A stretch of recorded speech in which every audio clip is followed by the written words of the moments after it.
Hello, hello, hello, everybody. I am your androgynous android late night DJ, Nathan Blades, and this is the Neoncaster Twitch channel. Good evening. Good evening. I hope everybody's doing well. Hope everybody's having a good weekend. And I am so excited to go and haha, D&D time, chat says. Oh, you fool, you sweet summer child. Yes, good. I'm glad you've corrected yourself. It is definitely, it will never be D&D time on this channel. How you know if I have been kidnapped if I go and post on social media I'm about to go and do a Dungeons and Dragons 5th edition stream. But no. I respect your presence and your enthusiasm for what's going on at hand. I'm not dunking on you. Welcome. I am so glad to be bringing back the tabletop RPG action. One of the few games that I was unable to run at the end of last year because of life circumstances. I am so excited to go and bring you one of the missing sessions of Phantom Arts Fest 2024. We are running, or rather, our special GM for this session, Captain Comic Geek, is going to be running Lands of Eam. Please tell everybody in the chat about you, or as much as you want to reveal as being an anonymous voice on the internet, Captain. Oh god, it feels weird being back. It feels weird being the anonymous voice on this channel. It feels weird sitting in this nice new GM chair. Like, wow, this is what it's like for y'all? I know, right? It's crazy. The power. It's so crunchy, isn't it? It's crazy. And so many buttons. Mm-hmm. For those who've been around with the channel, I've popped in every once in a while. I tend to help with the TTRPG stuff. I am a constant player for Sheila, who now gets to be under my thumb. Yay! All right, time to wreck house. What are we doing? And hey, this kind of game is definitely going to be one that will allow itself a little bit of chaos. Before we get into introducing our other players today, why don't you go and tell us what Lands of Eam is for folks who don't know? So Land of Eam is a game that I found out about, I want to say a couple years ago. It was pitched as like, what if D&D but Muppets? And that was like, I like those things. Let's see. It is a D12 based system. It is designed to be very kind of simple and not really worry about crunch. There is a little bit for our math nerds out there, but it's all kind of baked in. You don't have to worry about really looking stuff up. To compare to D&D that has checks for success that you as a GM have to set. For Land of Eam, we have just a scale. And those all denote anything that will happen, like 1 to 2 is a complete failure, 3 to 5 is failure with a plus, 6 to 8 is success with a twist, 9 to 11 is success, anything that's 12 or higher, complete success. The reason those are said like that is that the story always generally moves forward. So that even if you just have a terrible roll, like if you have failure with the plus, something bad will happen, but something will also hopefully push the story forward. And that is something I actually really like. I had always looked for kind of a more narrative based, like, let's do the thing so that we are being cool doing the thing. And this lets us still have consequences for that. Absolutely. I love a game that will help the ball keep rolling with all the drama continuing. I mean, this group in general will definitely know that I am about that energy with the games that I run. Speaking of this group, let me go and introduce the other two players who will be joining us today. We were going to have Ruben joining us today, but unfortunately they're feeling a little under the weather, so they stepped away from this one. But don't worry, we are going to have a fantastic time. Also introducing everybody, Tom, once again. Hello. Hi. Hello, and good evening. How's everyone doing today? We're good. I mean, tell the people who you are as much as you'd like to. I'm a lazy mini painter. I'm a frequent interloper on the channel for various games now, and GM'd a few as well. And I'm quite looking forward to this one, especially for the concept, but also the fact it gets to see some love for the most unloved dice in tabletop RPGs, the D12. Yeah, you barely ever see him. True. Very true. And last but by no means least, Sheila Ornthalis. Hello, everybody. Welcome to the stream. I'm so happy to be here. Very, very excited. As with Tom, you know me from various other GMing and playing things around here.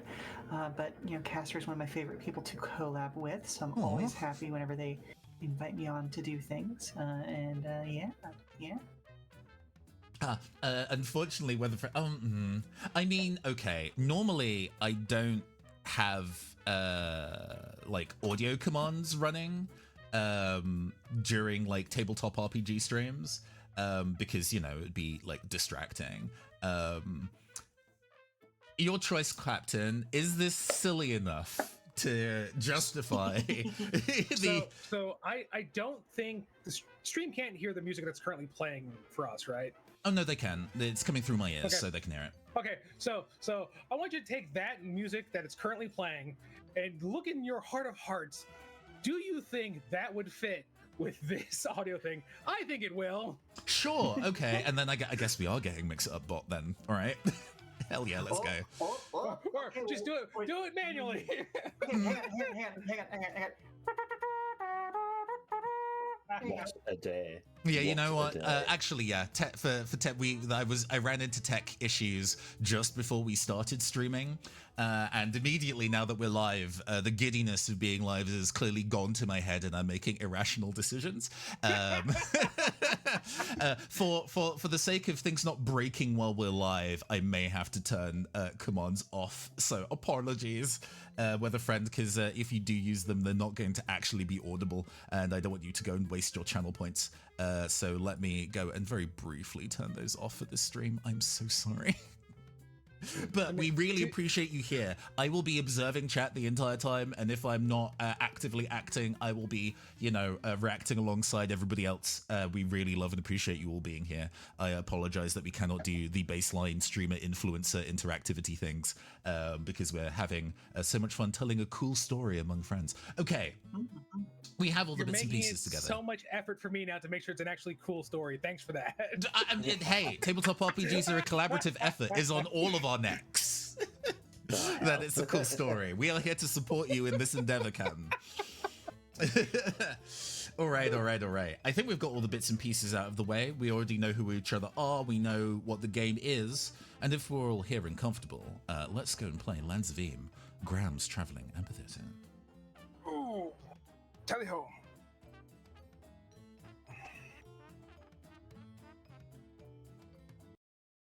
Switch over to here, shall we? Yes. In this fairly simple town, there is a massive performance happening. Right outside of town, there is what looks like a sailing ship just parked outside. Tons of crowds, merchants being around, selling goods. Unfortunately, not everyone who wants to be on that stage performing can be on that stage performing. So let's start with our character who is wandering around town, trying to entertain themselves, maybe a little sad in the situation. Caster, why don't you tell me about Florian? Yes. Florian de Flutter, of the long lineage of stage performances of the de Flutters, has been, a stage musician and vaudeville performer for longer than most people can remember. And their ancestors even longer after that. And you would figure that level of prestige would come with top billing at the amphitheater. But, our boss Grauhm likes to be fair, admittedly, and so has a little bit of a raffle kind of going on, a weighted randomized selection, but still. So unfortunately, today is not my day, and I was really working on something new and shiny. So we see Florian kind of like leaning against one of these wattle and daubed buildings. Running a coin in between their bony fingers and making it appear and disappear, doing a kind of like he loves me not situation with like a deck of tarot cards and just keeps pulling the Three of Swords.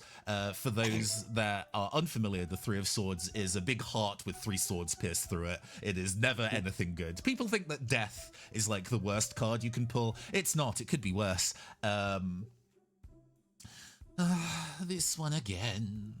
This one again. Woe is me, truly, you two. I would expect a little more tristness from the both of you. Surely you'd be wanting to see my next act.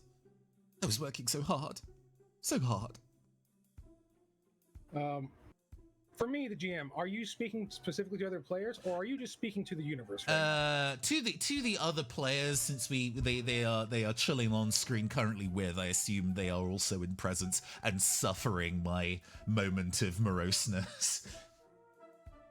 Then let's go to order of their on screen. What is Edgar doing with all of this? Edgar Illingworth Law, one of the gnomes of the Land of Eam.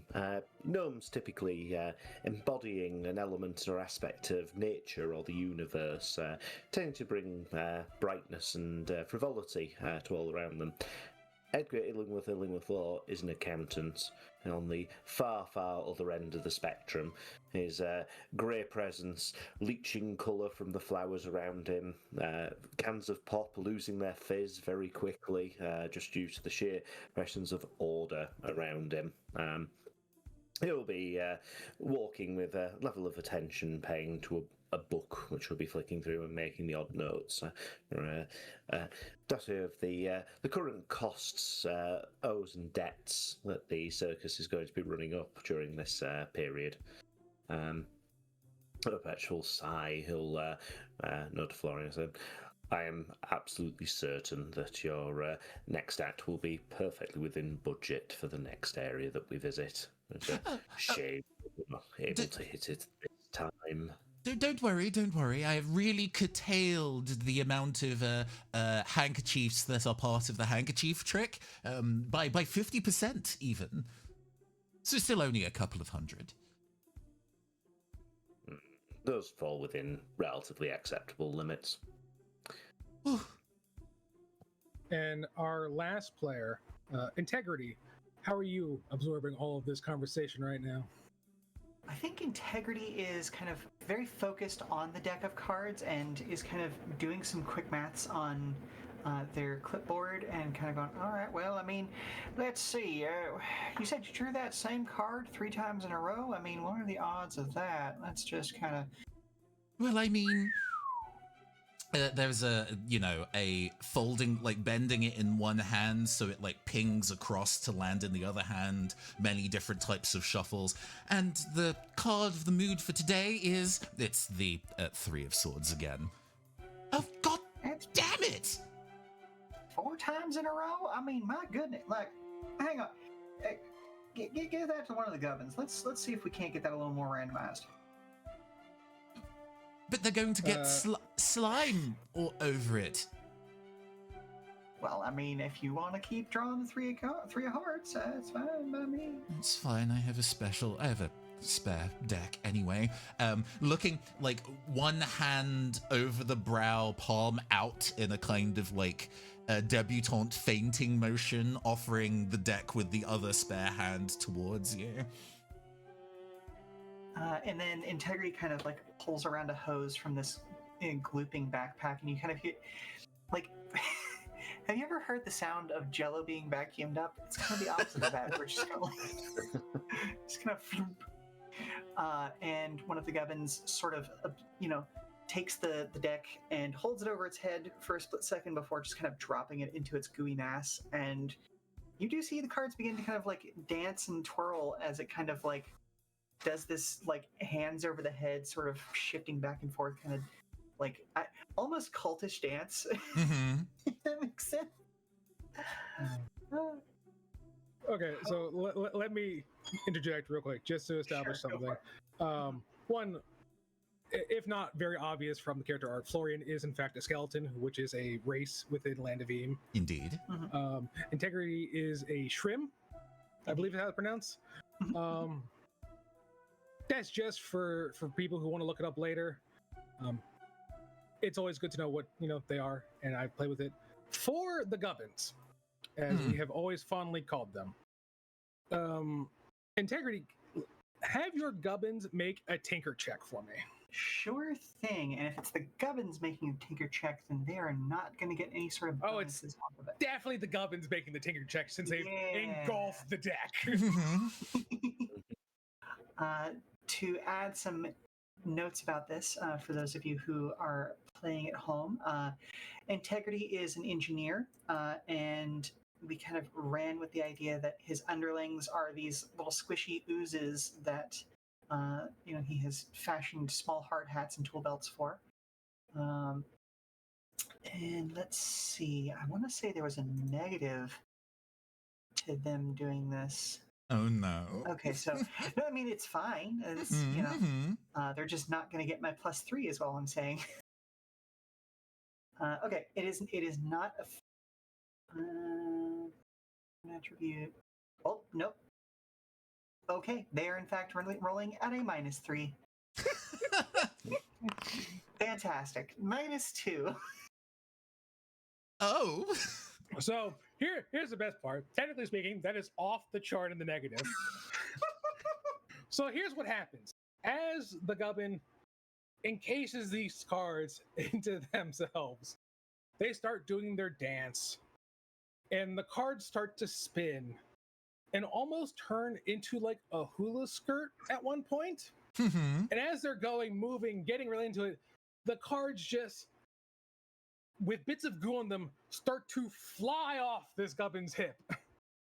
Amazing. One hits a wall, one hits a child, one hits the door. The deck is just, it is the grossest 52 card pickup you could possibly imagine. Just poof, poof, poof, poof. And once they've done doing this very elaborate, no purpose dance at this point, the cards are gone. Just dissolved. Edgar peels a card off his face very slowly and just goes, 3 of swords, and passes it to you. There is a scream starts in the non-existent throat of Florian, and he just kind of holds his jaw shut, so there's just a distant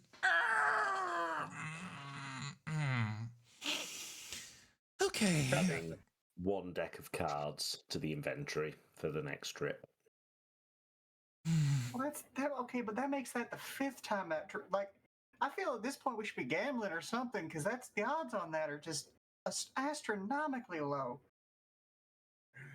I just hope it's not an ill omen, is what I'm saying. Perish the thought. There is we all simultaneously turn to stare at the camera on that. Some random passerby just stops, looks behind them, goes, "What the hell?" and then keeps going. Florian, aside from pulling from the deck, you said you were also doing coin magic on your other hand, right? Oh, yes. Are you doing that kind of absent-mindedly? Very absent-mindedly. It's kind of a, you got to keep the dexterity sharp, Okay. Can you give me a nimbleness check real quick? Absolutely. Nimbleness is one of my good stats. Yeah.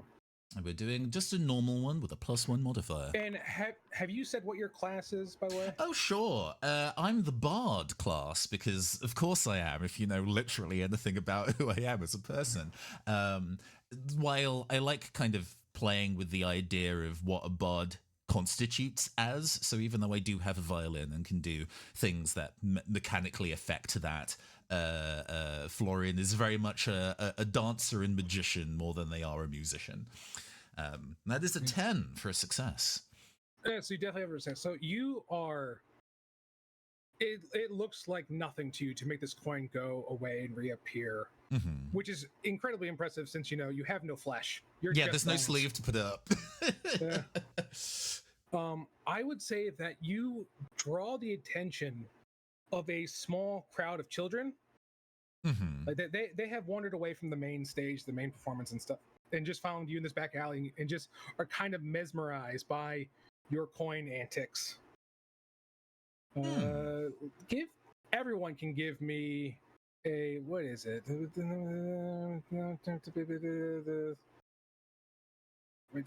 Perception check. There it is. Oh, God, sure. Yeah. I gotta read faster. No, you're fine. Don't worry about it. Oh, no.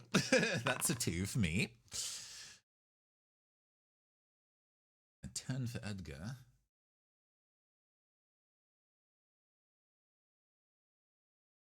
Sheila, can I get a perception check? Sure thing.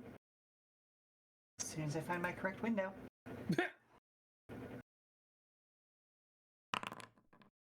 Mm-hmm. Okay, so Florian, you are so lost and you're upset about the deck, about not performing on stage right now, that you do not notice the crowd of children starting to get around the three of you. Edgar, you of course notice the children starting to go around with you. For integrity, you do notice the children, but I think you get distracted by like some little gizmo one of them has. Oh. Now, what you all want to do with this information, I leave up to you. Sure. Not noticing that the children are there, Florian. I'm not going to tell the joke that Florian tells, because trying to think of a bawdy joke off the dome is not within my remit. But in a bid to try and cheer himself up, he's like, well, you know, if we're going to be not facing down ill fate, I could at least lighten the mood. You seem more neutrally dour than usual, Edgar. So how about this one for you? Did I ever tell you about thee? And then just a very carry-on level, raunchy, very rude joke escapes this skeleton's mouth, fully unaware of the audience. While you start telling the joke, just like a balloon carrier walks into frame, blocking what you look like Indar saying. Mm-hmm. And as they walk away, what is the last line? And he didn't walk straight for a week.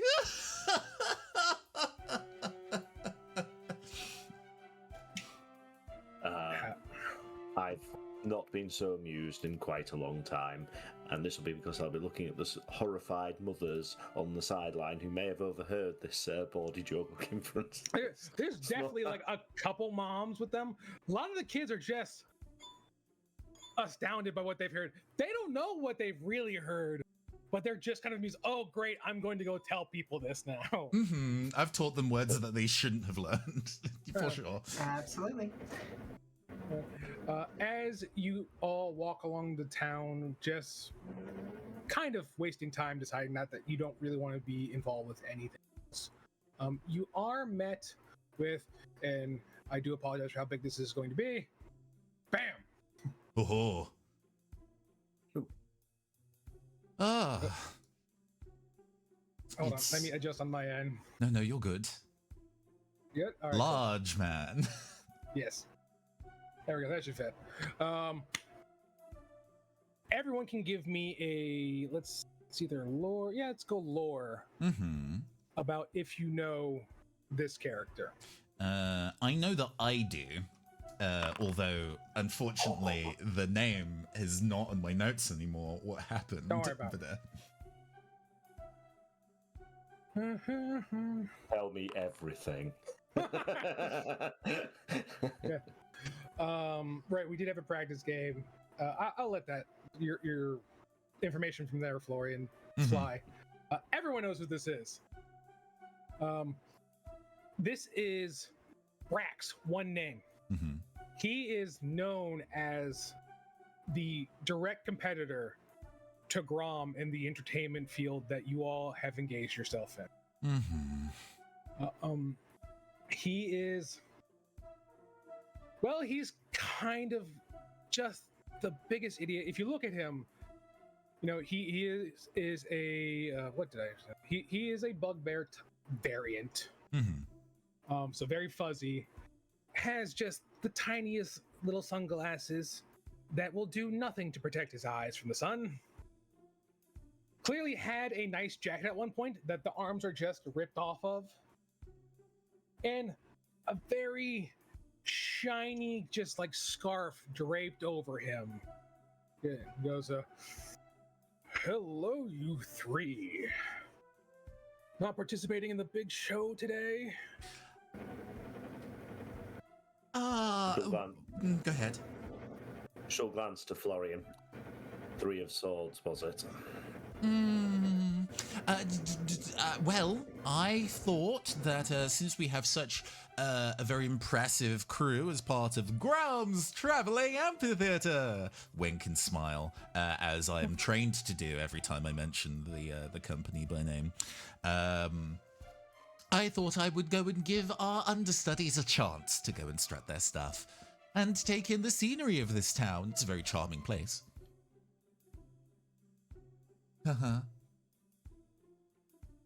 Integrity. Oh, I was just gonna say that. Well, besides that, I never get up on that stage. It's my job's more about making sure what happens beneath it does happen. And since our main magician ain't up there right now, then I don't have any need to do any of the tricks I usually do. There's a in Sotto behind the end being like, you don't want to give them too many clues about how it works. I didn't say anything about the. Indeed, Edgar will say. In fact, I'd probably argue at least 70% of the work goes in not on stage. The actual performance is probably the absolute minimal part of it, to be perfectly honest. Almost a bit of a waste of time, really, but grim necessity, I guess.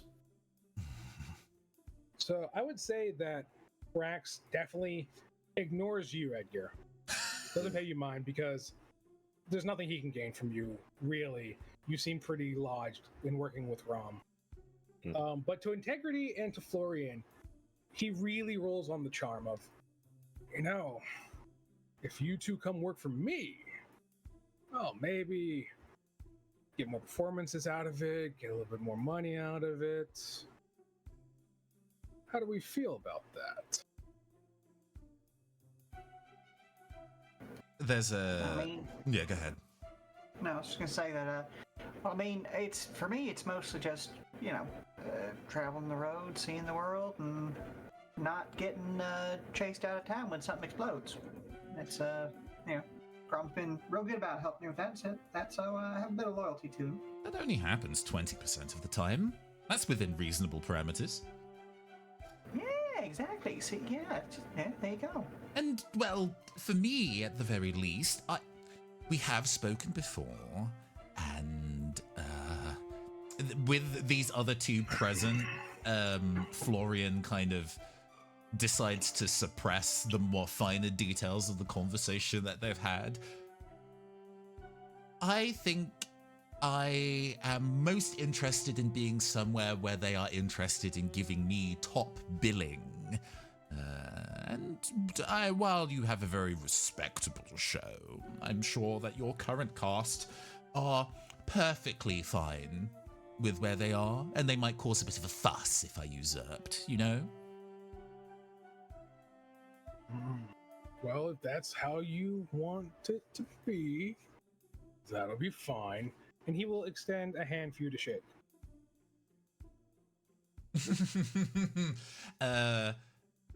Oh gosh. The Fey ancestry brain of Florian is like, oh, is there this stream sounds quiet. Okay, thank you for checking. I will knock up audio a little bit for people in general. Thank you for letting me know. If I continue to be loud in the mix compared to anybody else, let me know.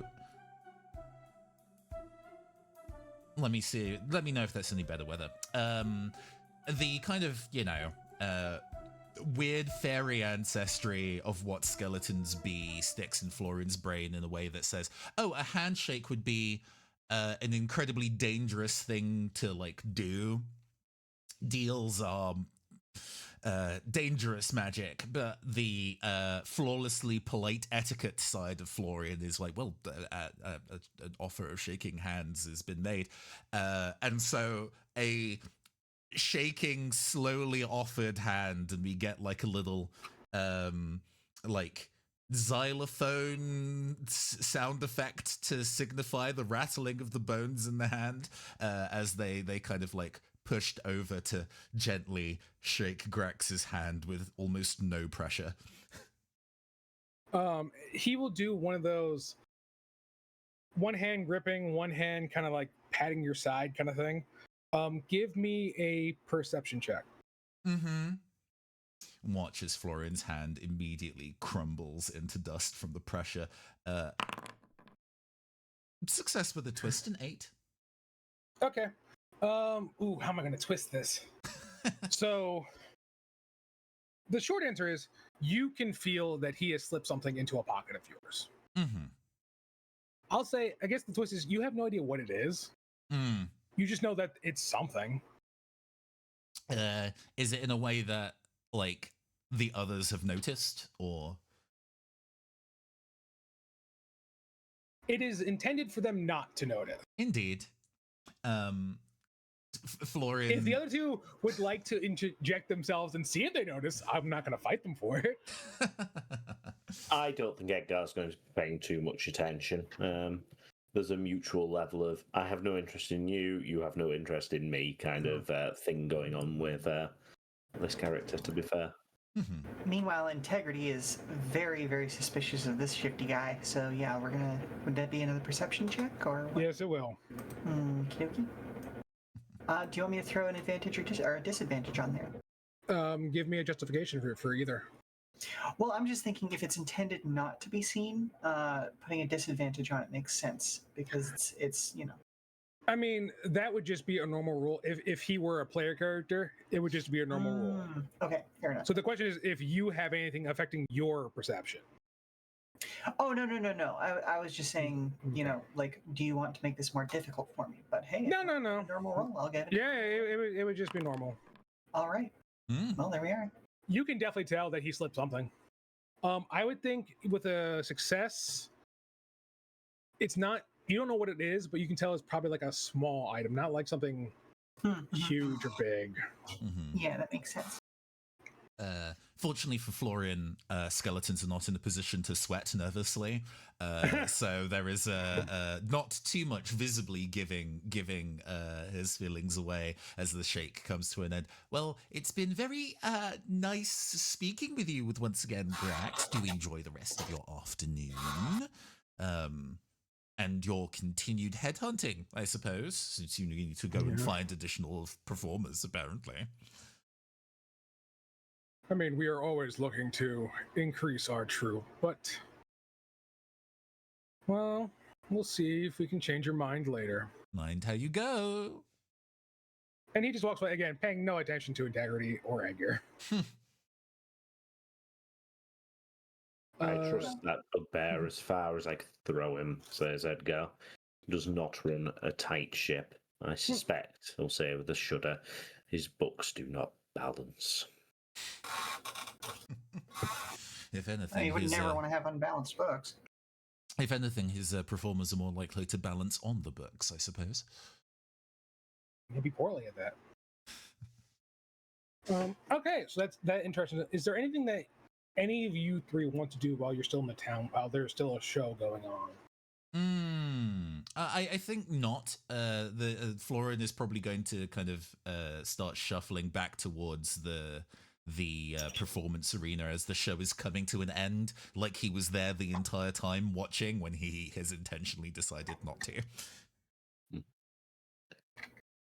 Integrity, yeah, go ahead. After you, after you. Okay. No, I was going to say pretty much exactly the same thing, actually. But not trying to pretend like he's been there the entire time. I think Integrity is just like, oh, well, okay, show's coming to an end, so I'm probably going to have to work with Breakdown here pretty soon. Yeah, so similar with Edgar, but it'd be more, my mandated 47 minutes worth of exercise has been used up for the day. I need to return back to the books. We've seen enough sunlight. So the three of you return, and you get there just as like the performers stick their finale pose to say, "Yes, we're done now." You can still see just outside of this ship, there are a bunch of merchants that are now kind of starting to close up shop, pack up their carts, and are actually loading it back onto their to the vessel.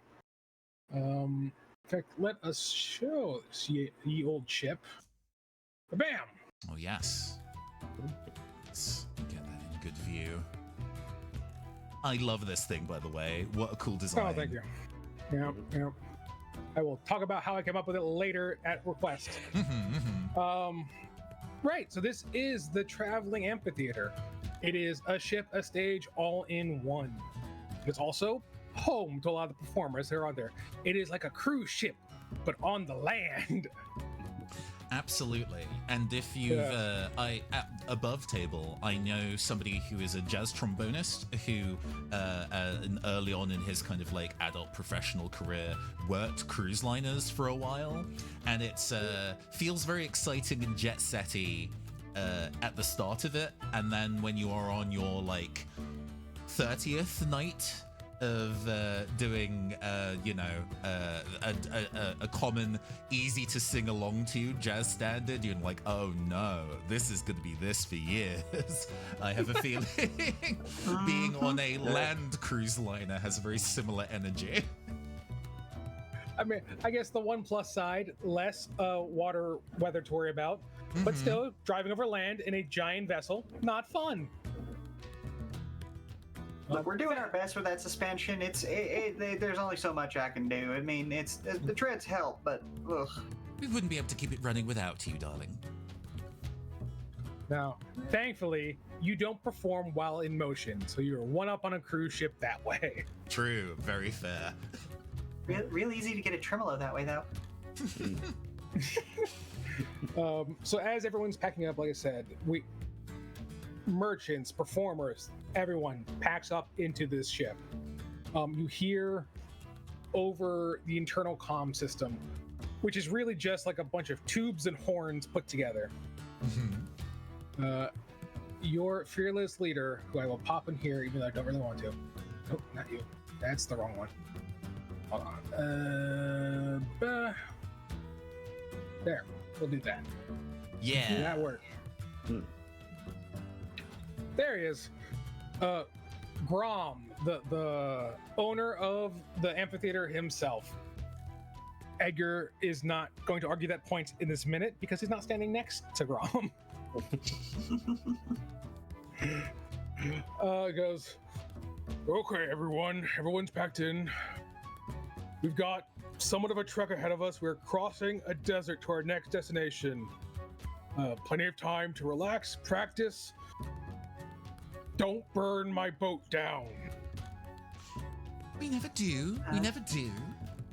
But then, well, since the Firework Twins were headlining today, I suppose there were no fires? Again, are you trying to speak directly to him or just to the room you or whatever in? Oh, no. If he's kind of announcing to the crew at large. Yeah. This is like coming over the radio for things. If there is no radio. Gotcha. Because then yeah, it's tubes and horns. It's ensnide to present company then. Perfect. I do enjoy deserts. Miles of blissful, uneventful travel. I can't even go outside because it's too hot. Sit, do my accounts. How? Such happy times, he'll say to Not bad. unexpected. How? Also shouldn't have done that. How on earth do you survive the desert heat wearing all black, Edgar? I must admit, I don't tend to notice the weather change too much. It's always winter somewhere, he'll say.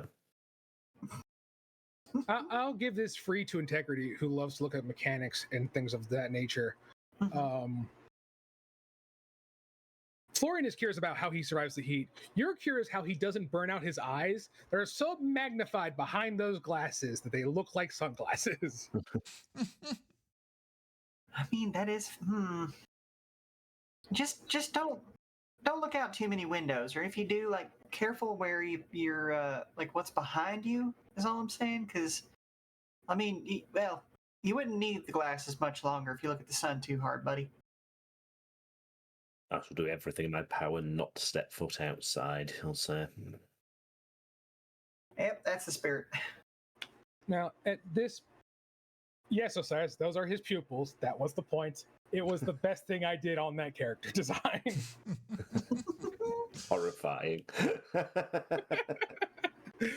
Now, this is something I give a choice to my players now. You all do have a map of the ship. Mhm. Where would you like to go as independent characters? Ooh. I would. Is it a click to ping like Roll20? Yeah. it is. I mean, you can just tell me. Sure. I have just control over visual everything. visual representation. I kind of imagine there's like seating on this kind of top deck area up here, and All right, sure. If that's the case, you can either stay on this map, or mhm. do you want to go to the galley? Ooh. Sorry. Dumb bitch Nathan is like, I know that galley is a word that pertains to ships. If you gave me a picture of a ship and just like point to the galley, I would not be able to tell you. That's why if you look in your journal, you got a map. Oh my gosh. Thank you. You were so well prepared for me. Reference. Yes. Yes, I see. And the stream can see as well because of the way that this worked out. Perfect. Yeah, I guess the galley would make sense as a location to go to, since we have backgrounds for them all. While I have this up, then do other folks want to pick where they want to look at? I'm probably going to be headed to the engine room just because that tends to be where Integrity hangs out. But galley's not a bad choice. There's food there. I think Edgar will probably be heading backstage in a sort of it is now time to do inventory. Okay. So see what got damaged and get it into Integrity's work list.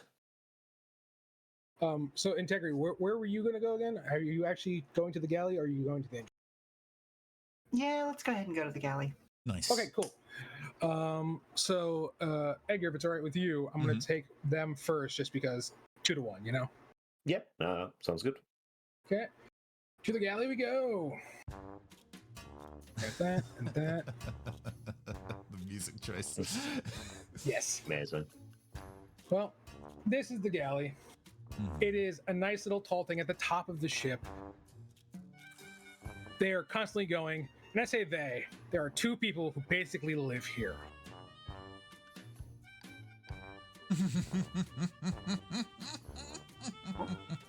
Yeah.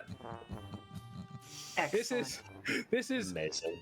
Chef Florm and his sous chef Oda.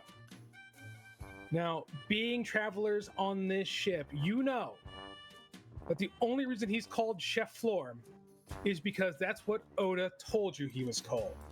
Oda is probably the only one on this boat that can speak to Florm. Because Florm is just a gelatinous cube. I was going to say which one is which, but I think you've, yeah. Yeah. There, I got you there. Don't worry. This is added to the court record. So as you enter, you just hear just the jiggling of Jello, effectively, and our mushroom man going, "Yes, chef," and going to cook. You know, I did make a bold claim that Oda's the only one that speaks gelatinous cube. Does anyone else want to see if they speak gelatinous cube? On the one hand, I feel like I should be able to because of the gubbins, but on the other, I like the concept that they are a completely separate and distinct Regional. species. Absolutely. Oh yeah, no, it's the difference between like one version of English and like English and American English or something like that. Or like I was going to do like a Czech and like Polish, which are just barely mutually intelligible by a hair, but otherwise they are quite distinct. That one person who grew up in a small Welsh village and is just like, oh yeah, I speak English. No, they don't. This is effectively a free check. If you want to go for it, great. If not, I have set up this scenario for a reason because it amuses me. Nah, I think it's funnier. Let's do it without. Yeah, Florian just not Okay. know. Yeah. Okay. So Oda sees you and goes, "What do you want?" Oh, I mean, So clipped. Sorry to bother you, chef. We were just wondering what would be. Oi. He's the chef. I merely follow orders. Apologies, So what do you Sue. Chef, I was just, wanted to check in what was on the menu for lunch today. We've all worked very hard. Oh crap! You put me on the spot now. I've never thought about what they actually cook. I think that even though Oda considers himself a professional sous chef that is very high class, if you look at Chef Florm, he's not dressed except for the hat as a chef. This man, I say man, this cube is mostly like a diner cook.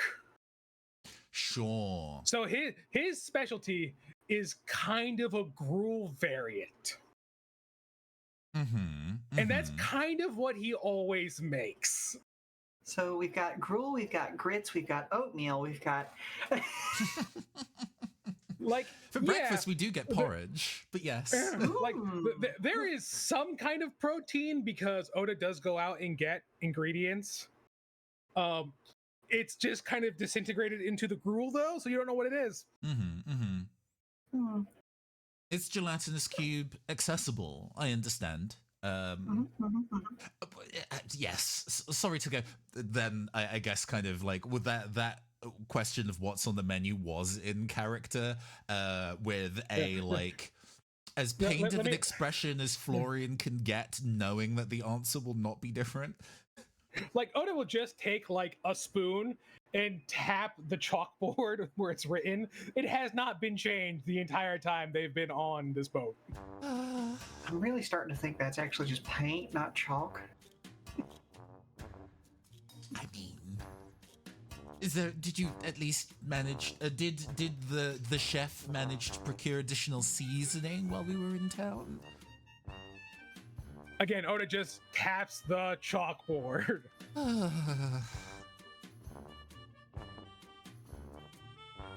Well, integrity, like leaning up. Integrity. Did you manage to do any shopping while we were out? I mean, I got some. Well, I mean, it's they're meant to be trail rations, but like, I don't know. There's some salty nuts in there. There's some like raisins. There's some. I think there may be. Well, I've been operating under the assumption that they're chocolate bits. I'm not going to think about it too hard. Is all I'm saying. I did. Good Christ! Maybe mix them in there. Well, I only really. I did intend to go and try and do some actual grocery shopping while we were out, but I did get distracted by the Sweet Palace, so I may have spent my stipend mostly on marshmallows. Just the marshmallows? I mean, anything kind of harder than that is not great for the older. They weren't even the crunchy marshmallows? Oh, goodness gracious. All right. Okay. I have a winning smile to maintain, no longer in Soto. I will what say. What are you going to put on your cereal is all I'm asking. Yeah, go ahead. All right, Captain. Yeah, while you two are having this discussion, just 2 bowls of hot gruel slide in front of you. Go next. All right. Maybe there's some cheese in there. You want some cheese? Might have some of that. You know what? Sounds good. All right. And there's a shuffling off with the trays. All right. So, while you two enjoy your gruel. Oh boy. Yeah. Delicious gruel. We cut to the backstage. Boop, boop, boop. Boom.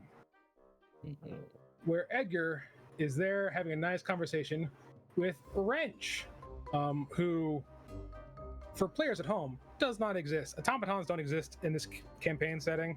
Oh, sure. So if you ever want to make a guy like this, I would just say go skeleton, and Sure. I made a robot. Hey, shaking your hand firmly in real life. Fantasy settings need more robots, but Yeah.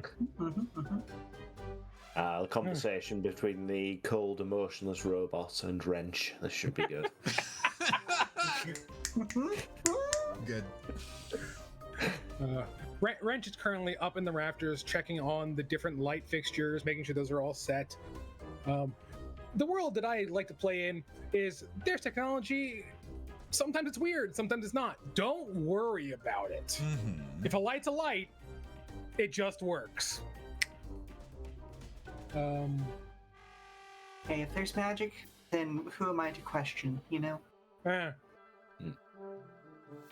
Edgar sighs, looking up how high Wrench got to, and they'll look at the definitely not borderline regulation stairs that he's going to have to climb with his tiny legs. Oh, well, needs must, I guess. I will give you this just for my own amusement. He will see you, and he doesn't use the stairs. He just kind of extends parts of his body till he collapses next to you. He goes, "Sir, how can I help today?" Good afternoon, Wrench. I'm here to continue with my audit for what got lost, broken, and damaged in the last performance that will need replacing. Ah, yes. One moment. And he just walks off for a minute and brings back a clipboard and goes, flipping through it. 2 lights were destroyed by some of our more pyro-influenced performers. An entire Again. cart. They were different ones this time. Oh, variety is the spice of life, is it not? The merchants are saying someone has stolen an entire cart. Stolen, as in no longer present aboard the vessel? Correct, sir. We should have enough cable and lights to replace what is broken. I believe I could use some maintenance, but that can be held off. I'll raise it with integrity. I'm sure she'll be able to assist with that. Thank you, sir. We do think we could work out a little bit maintenance on the communication. I believe we were running about a minute behind last performance. That might need more investigation upon your allowance of doing so.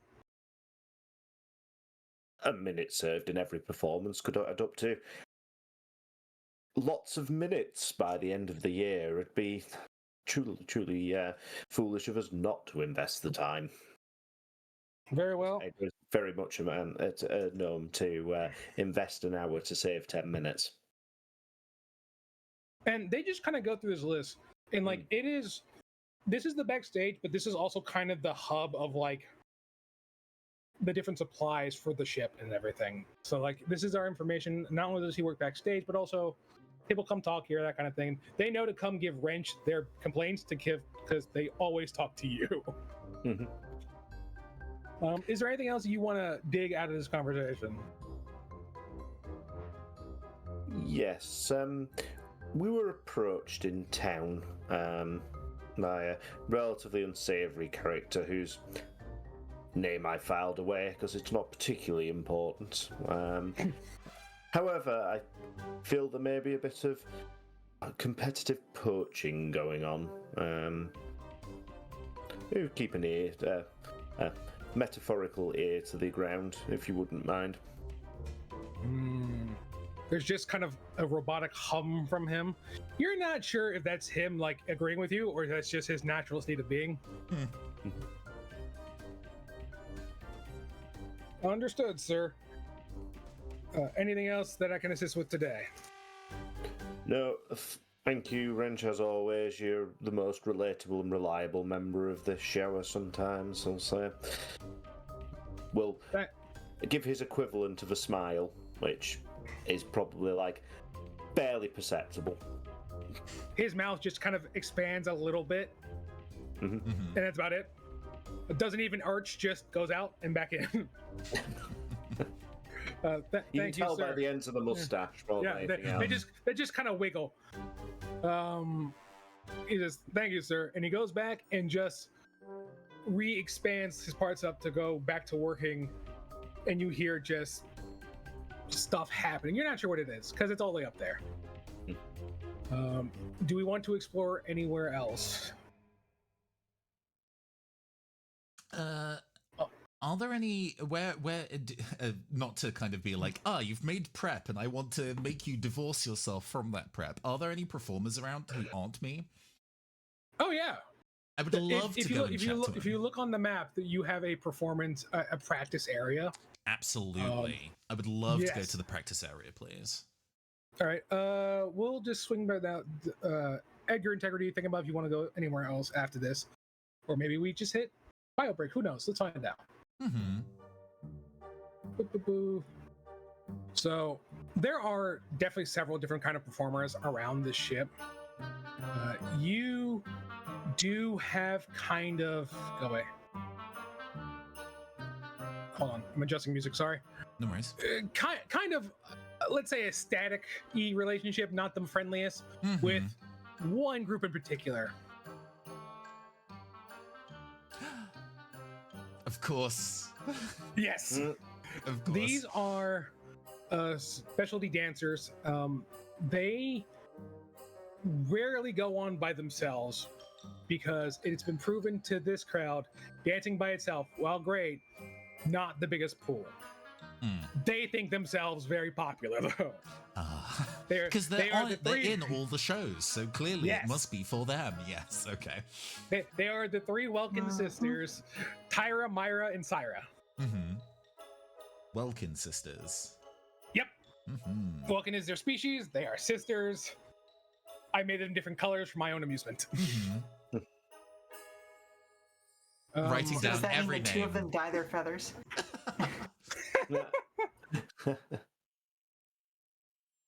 Whatever you want, man.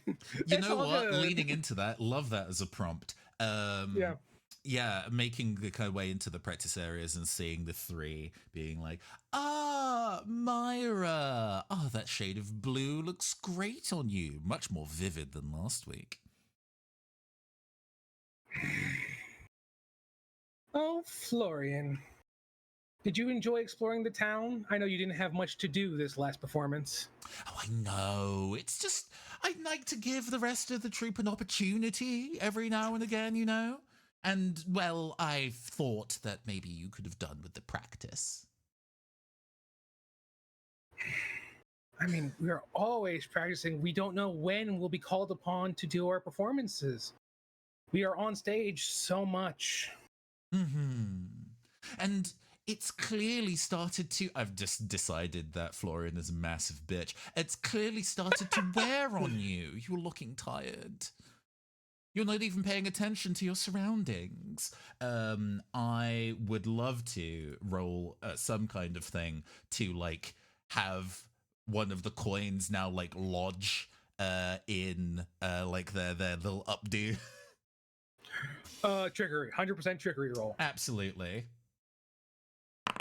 It doesn't work. Great. Good. Failure with a plus. So you were trying to have the coin lodged into one of their updos. What actually happened is you beam one of them in the forehead. Yeah, you're not even paying attention to your surroundings. Flick, and there's the sound of like the bing of a coin. Ow! What is the matter with you? I mean, I was expecting you'd catch it. Looks askance, not that you can tell. I will say that you definitely, the four of you are definitely are attracting a crowd at this point, because there are other performers here. There are musicians there. It is whatever you can imagine are here. Give me a quick charm roll. Oh, absolutely. The thing I have built myself to be not garbage at. And yet, it is a 5. Okay, so that charm roll was to see if you were winning the crowd over. Guess what?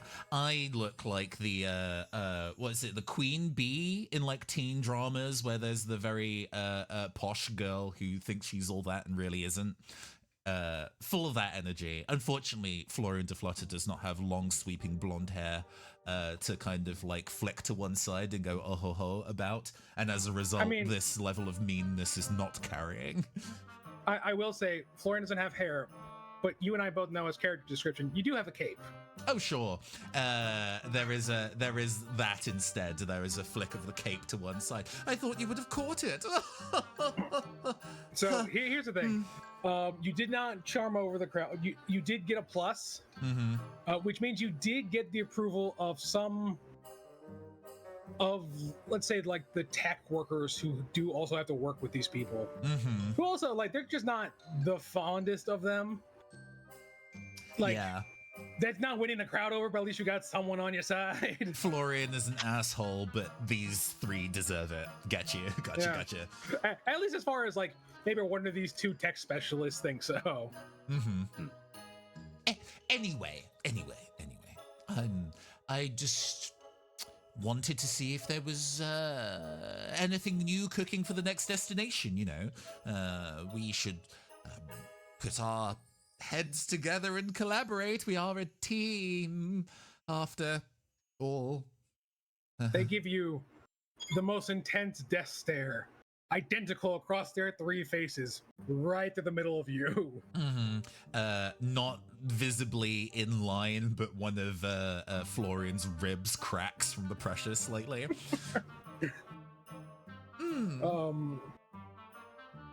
I'm gonna leave you here for a second. Absolutely. Integrity, where are you? I think Integrity has gone down to that engine room. Yeah. Okay. Yes, the engine room, the heartbeat of this ship, the reason it goes.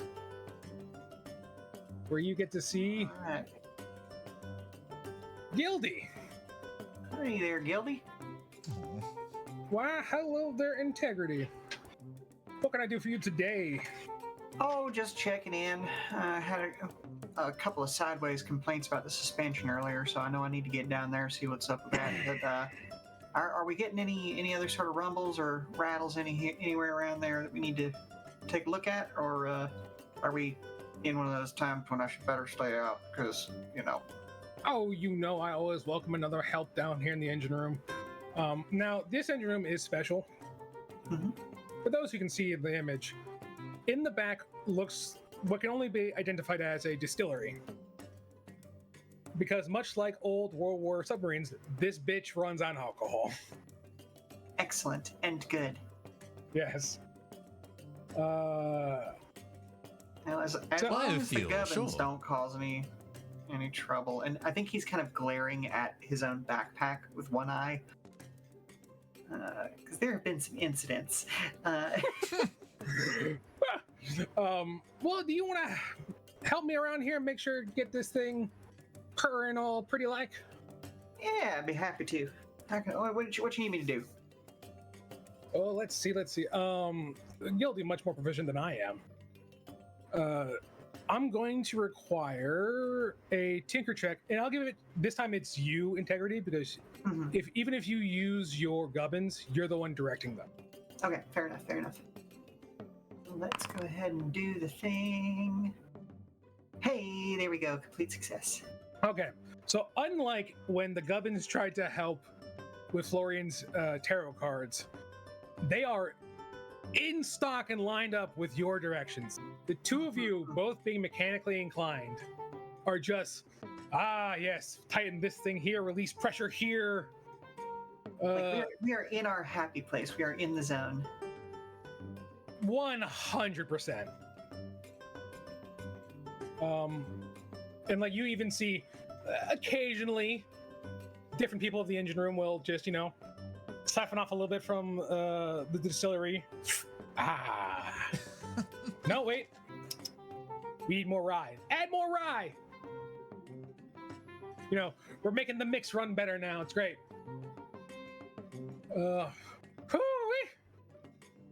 This is phenomenal.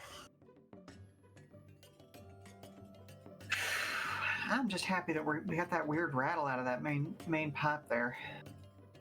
Yeah, I wonder what that maybe we just blew it out of the smokestacks now, but she sounds like she's going pure and clean now. Nothing cleaner than alcohol. Definitely. Pours a little bit out the distillery, hands you one. Thank you kindly. Cheers. Oh my god. Just, I remember like a high school geography class learning about places using biofuel and essentially using like ethanol to power things. Be like, oh sure, that makes sense. You drinking this? Worrying. So, if I can take a quick pause to explain this of why this scene is like it is. One of my happiest things is there's a movie called Down Periscope, which is about a World War II sub doing shit. The engine master there, as part to make the sub run faster, poured in a bottle of whiskey because it thins out the mix. And that's when I decided, yes, that's the engine for my boat. Yeah, what if more? Yeah. Fair. Yes. What if not just a bonus? That's the whole thing. Now, I won't say that film's quite old, but I remember renting it on video cassette in Whitby on my local Zodiac video independent rental shop. I can't say it's good, but that scene left a mark on me. All right, Edgar, do you have any one last spot? Do you want to go, or shall we just try and push forward before? I think I'm happy to push forward and either regroup or press the move along plot button. Cool. I will say, Gildy does get a call from the helm. And goes, and just over the, I say intercom again, series of tubes and horns. Gildy, is Integrity with you? Does his voice sound like yes, I want to be here with him, or I should be making the no, I'm not here hand motion? This is not a you're in trouble. This is he's genuinely looking for you. Oh, okay, then yeah. I'll just give her the thumbs up then. Oh, she picks up the receiver and goes, oh yeah, dear, he's right here. Do you want me to send him up to you? Please and thank you. I'm concerned about the I can fix him voice. You're making me nervous, chat. Making me nervous about my choices too.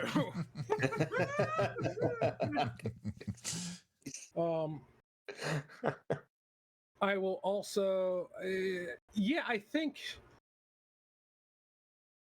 Integrity gets a call specifically. We can just have it that anyone else will just float towards the helm. For sure. Edgar might get a call to come up because, again, money man.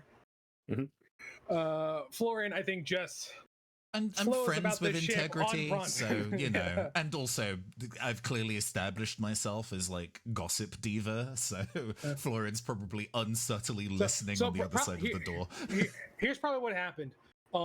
Integrity gets a call directly into the engine room. There is probably a shipwide announcement, which I say shipwide. It's not like it's the biggest boat in the world, but for Edgar to come up to the helm, and you, being a busybody, just says, I must go. Oh, yes. My name was also called, but like in spirit.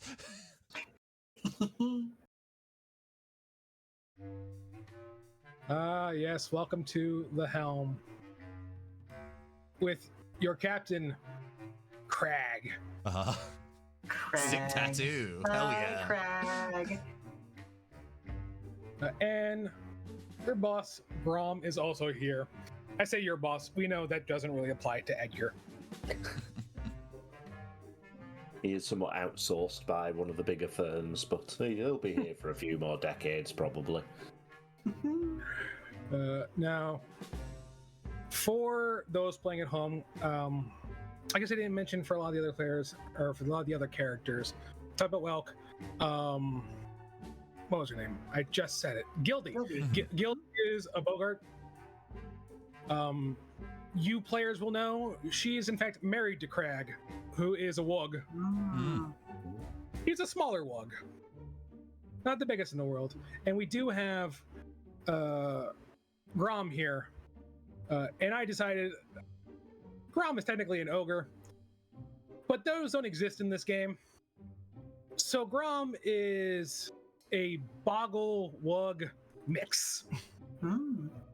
Hey, love to have a mixed race member of the cast. Yes. For those playing at home, Boggle's very, very tiny. We don't know how it happened, but it did. True love finds a way. Now you're the one who's telling bawdy jokes. Good.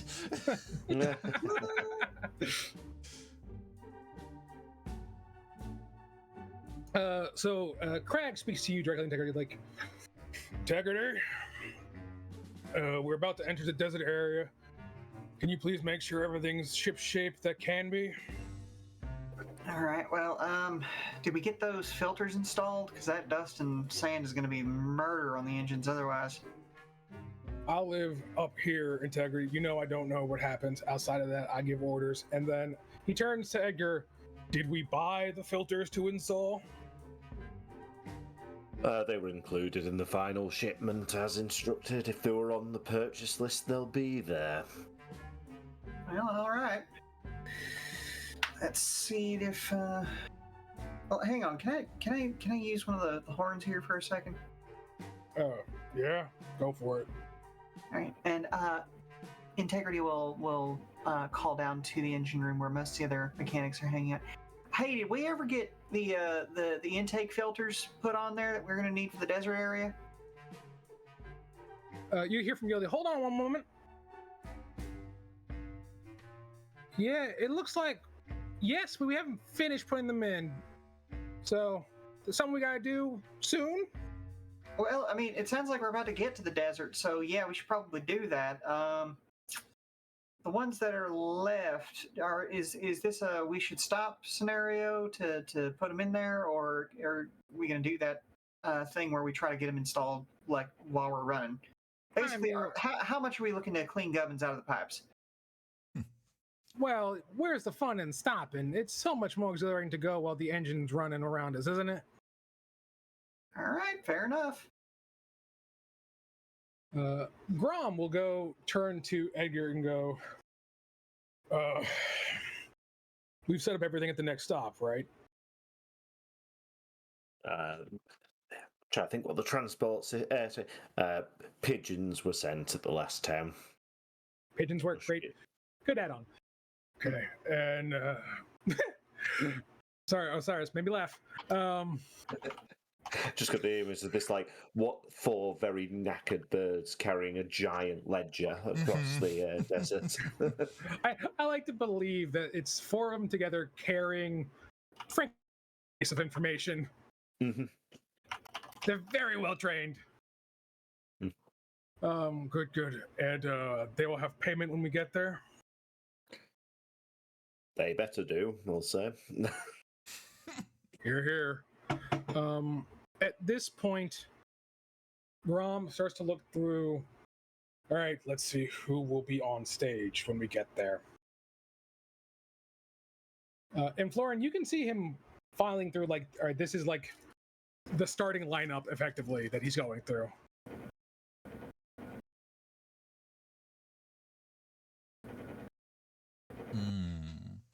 There's definitely this entire kind of like conversation Florian has been no ears, but yet still bony side of skull pressed firmly against a door to kind of observe, listen in on the processes, and just bizarrely, even though it's obviously a sound way too subtle for it to pick up, the kind of like rustling of documents somehow manages to make its way through the door. And Florian is saying, yes. Okay, this person was done last time. This person was next time. Florian. There's a pause when it comes to your name. The sound of nervously rattling bones on other side of door. While that's happening, everyone give me a nimbleness check. Ooh. Uh-oh. Nimbleness. Normal. Ooh. Hey, a real number. Ooh. I would like to take this moment to call upon a quirk. Yes. I have magic feet, very fitting for this character. Due to their gnomish heritage, gnomes are spry, always one step ahead of their foes. Once every session, I can have an option to either perform a spectacular acrobatic feat or re-roll a nimbleness check. I'm going to take that second option. Okay. we know how re-rolls indeed. Okay. So reality. 10 out of 10. Fantastic. So I'm gonna tell you what. We are going to use that acrobatic feat in a way. Mhm. Bear with me. I will get to it. So we're gonna start with integrity failure with the plus. Florian, you feel the ship just jerk, but because of your stage presence and go, no, you just kind of spit into it and land with a flourish. Oh yeah, there's a full spin and dip with one leg pointed in the air, like you're like a Vogue style death drop to make, because that's how you maintain like stability against the floor. Clearly, with one Yep. leggy extended. Nobody sees because he's behind the door. Integrity, you had failure with the plus, so you are off your feet. The plus is you didn't really hurt yourself, but just down on the ground. That's fair. Yeah. For Edgar, the second you mentioned this, it sprang to my head, therefore it must happen. You go into a full flip, but because of your gnomish heritage, you kind of ping pong around the room. Just hit against the wall, hit against the ceiling, back to the floor, back to the ceiling, and then just kind of land back on the floor facing the ceiling. And Carter's just, what the hell was that? And he'll call down, Gildy, what's going on down there? And we have no response. Uh-oh. Caster, how are we doing on time? We're good. If you want to lead into kind of a midway break, now feels like an excellent time to do so. It's almost like I planned it that way. Oh, genius. I know. Well, Yeah, I think it's to be a good moment to break. in that case, we will find out what happened to Gildy and what on earth the traveling amphitheatre ran into in 5 minutes. This is an excellent time for you to take an intermission. The popcorn will be available to your left. If you do want to go and buy a particular, the production pamphlet for Grauham's traveling amphitheatre, please do speak to one of the concierges, and we will see you all shortly. See you all in 5, everybody. See you soon. Hello, and welcome back to our second part of Graham's traveling amphitheatre run in Land of Eam. I hope as everybody's taken a good break, you've all rehydrated and got some snacks, and now returning to the mysterious incident of what might have happened to Gildy. Yeah, so, Gildy! While Crag is trying to reach her, you see him also fighting with the wheel. The ship does not want to go straight at this point. There's I can do it this time. Will someone get down there, please? All right, boss. So definitely integrity's going. Yeah. Yeah, integrity's absolutely on the way. As you open the door, you catch 30 frames, half a second of Florian still in that death drop, leg extended pose. And then the moment that Florian is being observed, he immediately gets his shit together. Is something wrong? was some kind of explosion downstairs. We gotta get down to the engine room. Or at least I do, anyway. Yes, I did feel that. Do you need assistance at all? Do you need a hand? I had no idea, quite frankly. If you want to come and at least be an extra set of hands, that might not be a bad thing. Marvelous, let's do that. Edgar, you going or not? I think Edgar will, but he's going to use a particular means of just appearing on scene, which I think is something that was built into the travelling amphitheatre. There's going to be basically a dumbwaiter that goes through a lot of the rooms, which is perfectly gnome-sized. That he'll have like a little key card for it, and so I better go as well. This sounds like it was expensive. Yeah, Edgar definitely checking on his investment and choosing to do so the Batman method of disappearing and reappearing. Okay, so everyone heads down to the engine room. And now I need to do some stuff on my end. No worries. The circumstances have changed. Yes, they have. And of course, this is where I regret not trapping music a little bit better. Oh, you're fine. Yeah, I'll complain all I want. Thank you very much. The number of times where I'm streaming with the soundtrack thing and then being like, this song, nah, sucks, something else.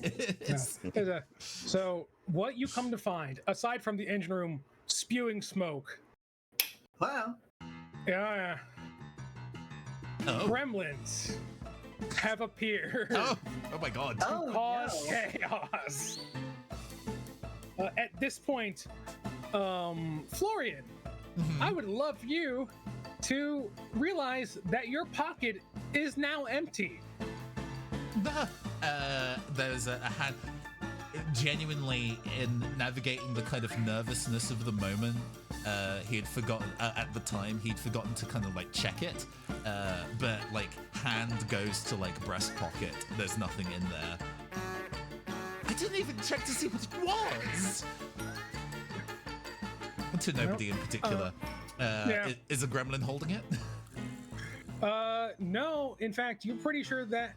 Tell you what, everyone, give me a lore check. Oh. Alrighty.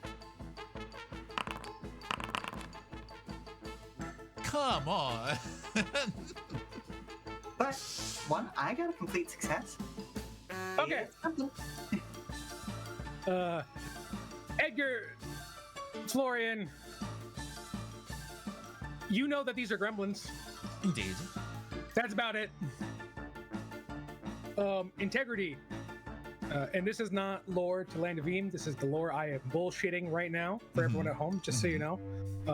Gremlins are in their bestiary of an enemy. For me, they were eggs in a bag passed on to Florian by Brax. I see. So, Integrity, you can probably figure out there weren't gremlins before. A thing was handed off. There are gremlins now. I see. Oh, consort it, Grax brought it. Oh, God. All right. All right. Are they? Well, and I think he flips out like the little hose on his backpack, and he's gonna try and beam each gremlin with a gubbin to try and kind of like do this Spider-Man like thwip onto its face thing.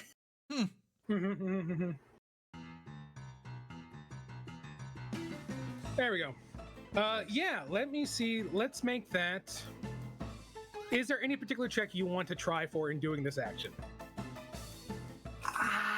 I mean, if I could convince you that it's a tinker check because I'm using a gizmo, but otherwise, I guess it would technically be more of an attack, which I'm not good at. But... Yeah, and I'm not really gonna worry about that. I will give you a tinker check, but okay. I will say you're going to have a negative modifier to it because this is not the intended use of your thing.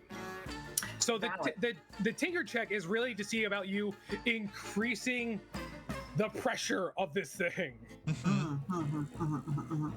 So give me the check. All right, let's see what we can do. Oh no! No, the dice are so mean tonight. They are not in your favor. Do I have anything that can help with this? Not on this check, but I have an idea for my next action. Okay. Okay. So failure with a plus. You are able to. It doesn't do what you want. You don't beanbag one of the gremlins in the face with a gubbin. You do shotgun blast out some gubbins. You will have to repair your mechanism before using it again, but you've got gubbins now out in the field that you can use. All right. All right. Who's next? Florian or Edgar? I'd like to go last in this one, if that's okay, unless you've got something. Yeah, sure. That's perfectly fine. How, I guess, being aware that these are gremlins, how much of a threat are gremlins? Because, like, hey, everything in this setting looks kind of cute and fun. How actually dangerous are these things? I mean, they're not, like, dangerous in the scenario of, like, they're not going to try and eat your face. They are going to try and destroy the boat, though. Their whole modus operandi is, we are going to tear apart mechanics because we can! Woo! Absolutely. Then there's something that requires scolding rather than pleading into. Florian de Flutter pulls a very fancy-looking sword. It's engraved on the hilt. The blade is incredibly shiny. Everybody current and present who's seen Florian perform before knows that this is a prop sword, but it looks very real and very dangerous. As he looks upon these three and goes, "Avast, ye scoundrels, upon Graham's traveling amphitheatre!" Smile. "I will repel all of you to punish you for your crimes." And I'm going to bop one of them on the head with a sword. Okay, give me an athletics check because I don't really want to put this into combat.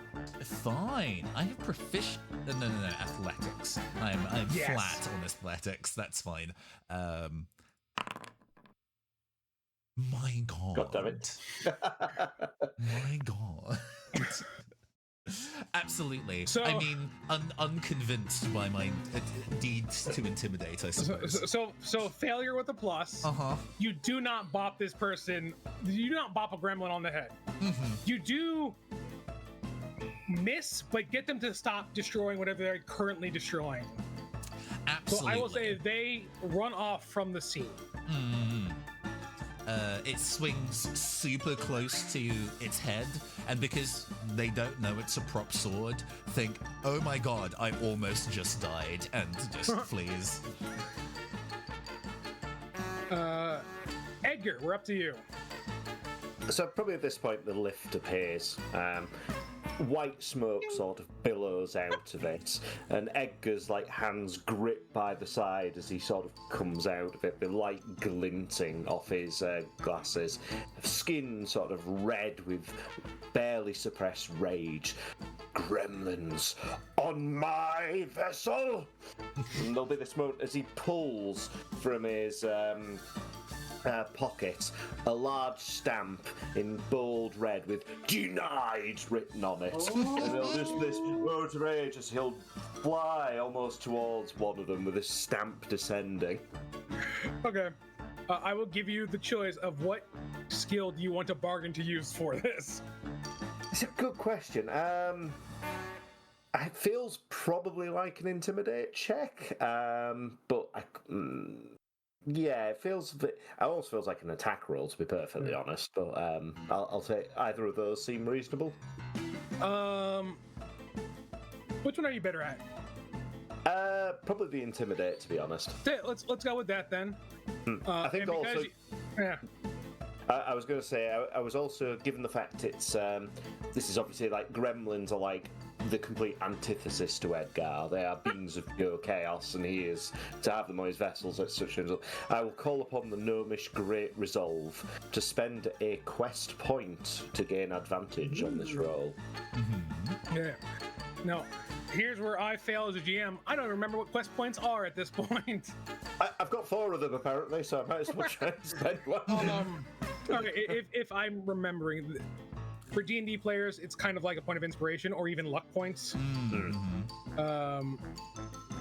Yeah, so like I said, like with inspiration, you spend it. You are given inspiration, you can spend it to make advantage on a roll.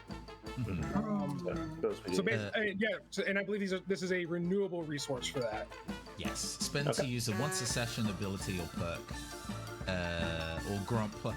So if you've got a once per session ability and you've used it, you can spend a quest point to keep using it, or you can spend them to Grauhm +1 to the result of a check after rolling.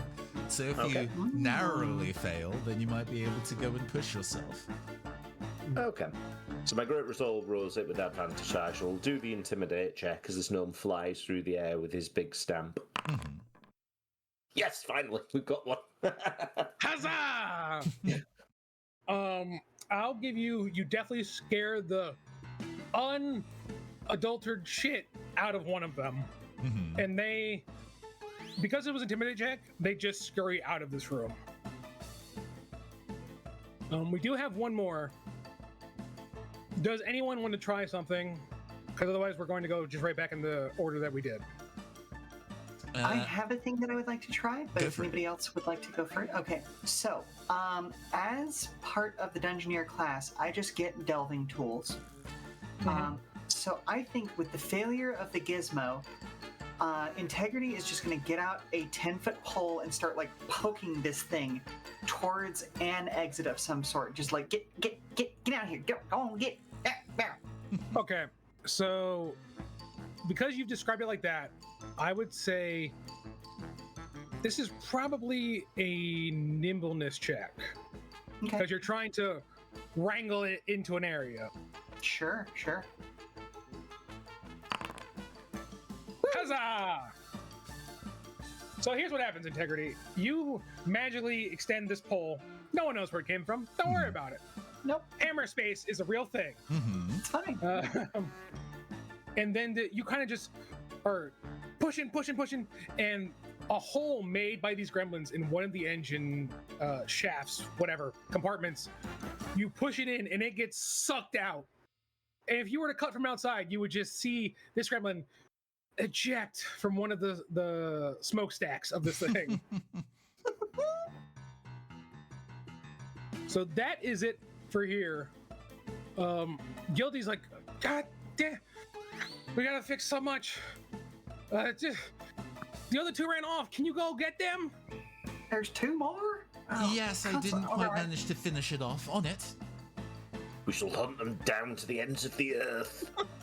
Find them. There's a glance being like, wow, Edgar. This is the most emotion you have ever seen out of Edgar. Mhm. So probably from here, if I'm remembering my own map, they would have gone to the personnel area.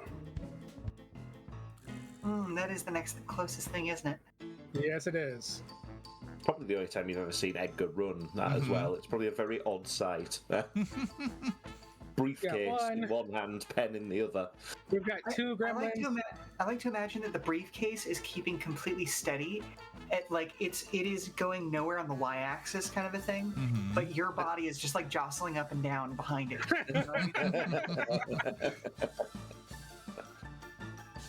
So here is where we have some of the living quarters for the merchants, the performers. We also have, this is where all of the merchants store their carts and whatnot.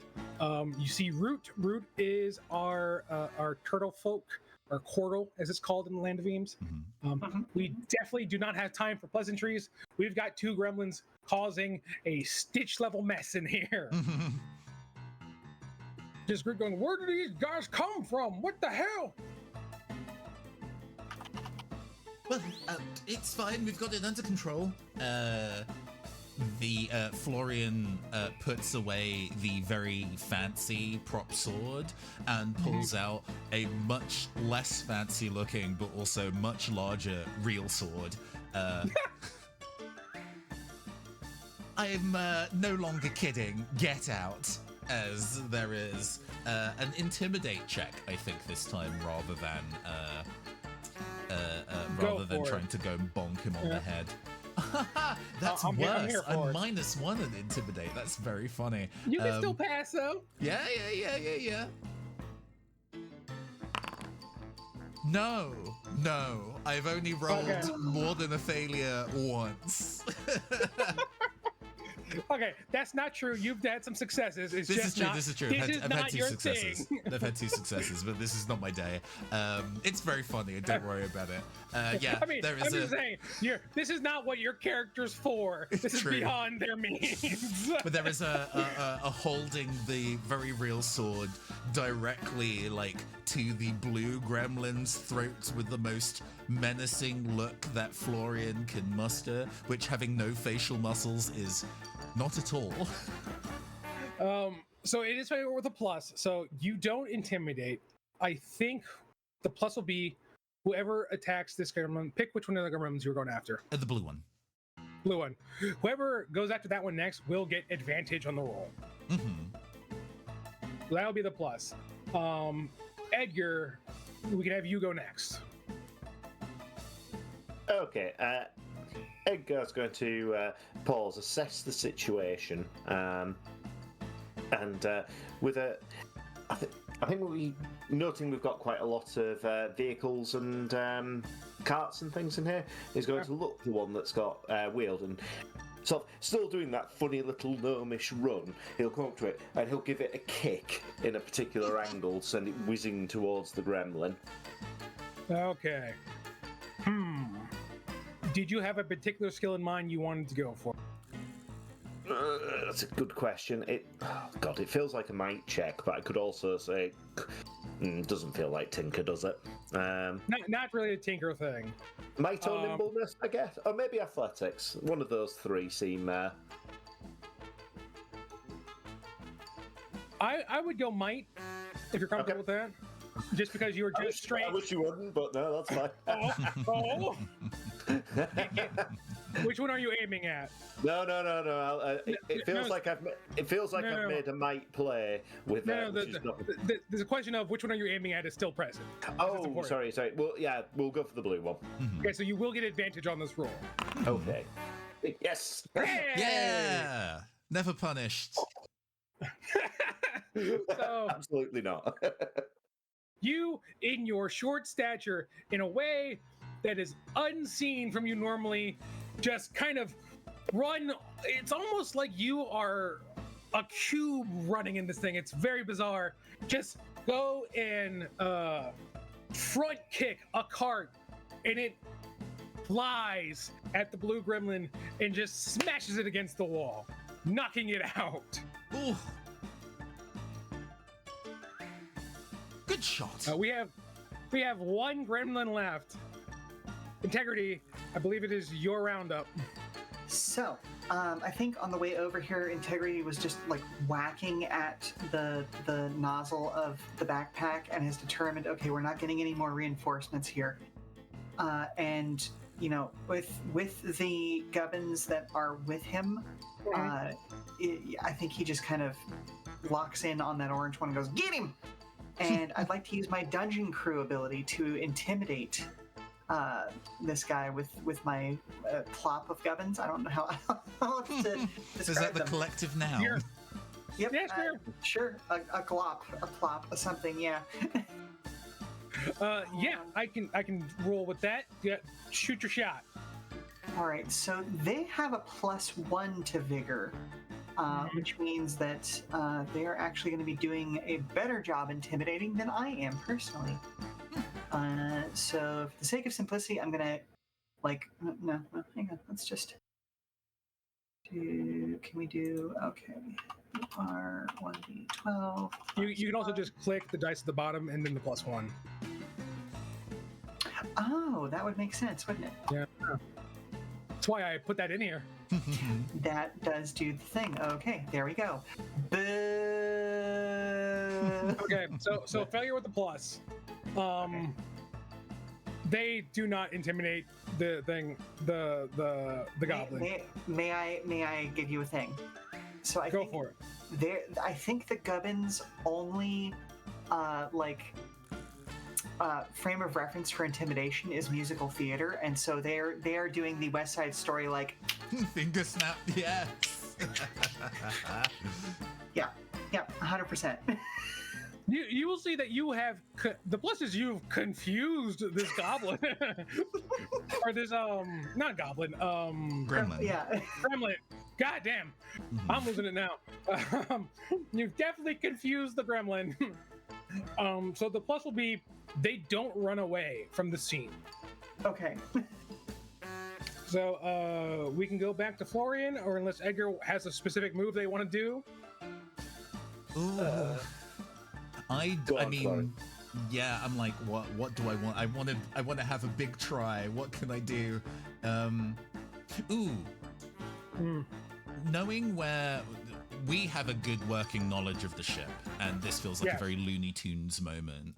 I Very feel much like so. there's like a porthole or a door that leads to where there would normally be like a gangplank that goes from the door to the ground, but as we're currently you have assessed that correctly. Like, especially I use this picture because the doors on the sides do open up to help unload everything. Perfect. I would love to roll trickery to kind of like chase the gremlin in a way where, like, if I go through this door, I'll escape, and they just kind of coyote run into thin air outside of the ship.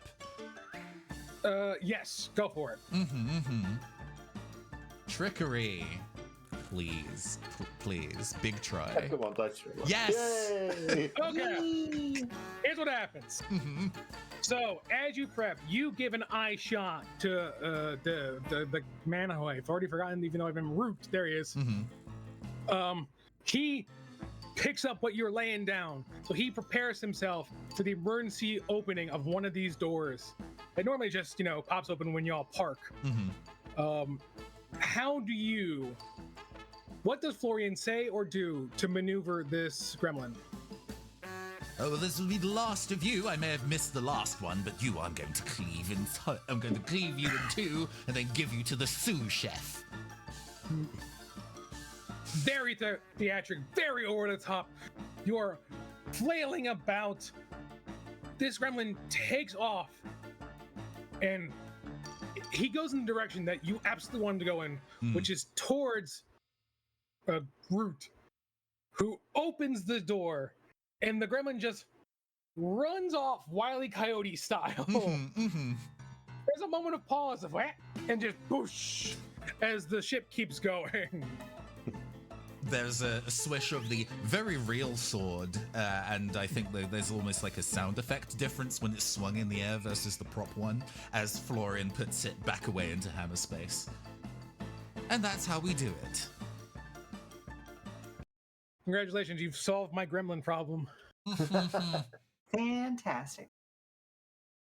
The ship rocks for a little bit as it still pulls forward. Eventually does come to a stop.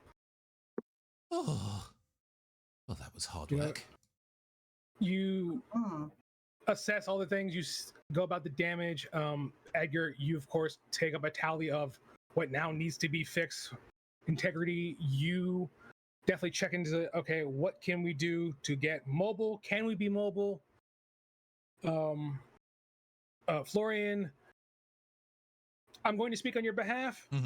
You check on the people around you. Oh, sure. The other performers, the non crew that don't have anything to do in this specific moment.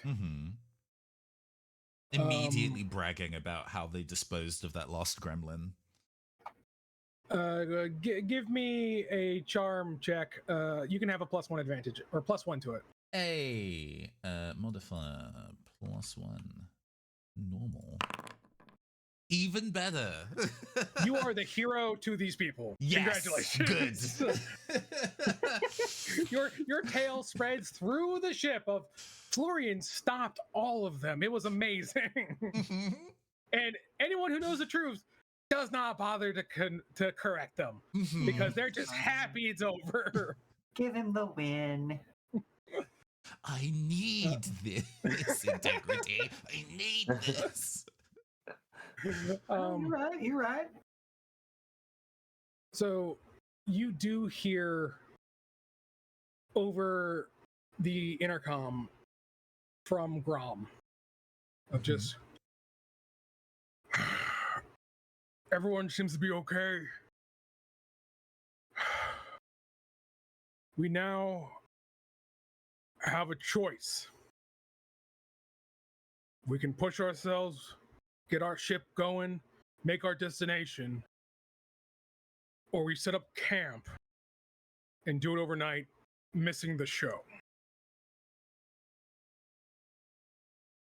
And initially, it was a like nodding quietly and a like a, oh yeah, you know, we can set up camp, we can take stock of things. You know, it's good to make sure that the engine is working. And then on the mention of like and miss the show, again, no facial muscles to express, but the look of sheer horror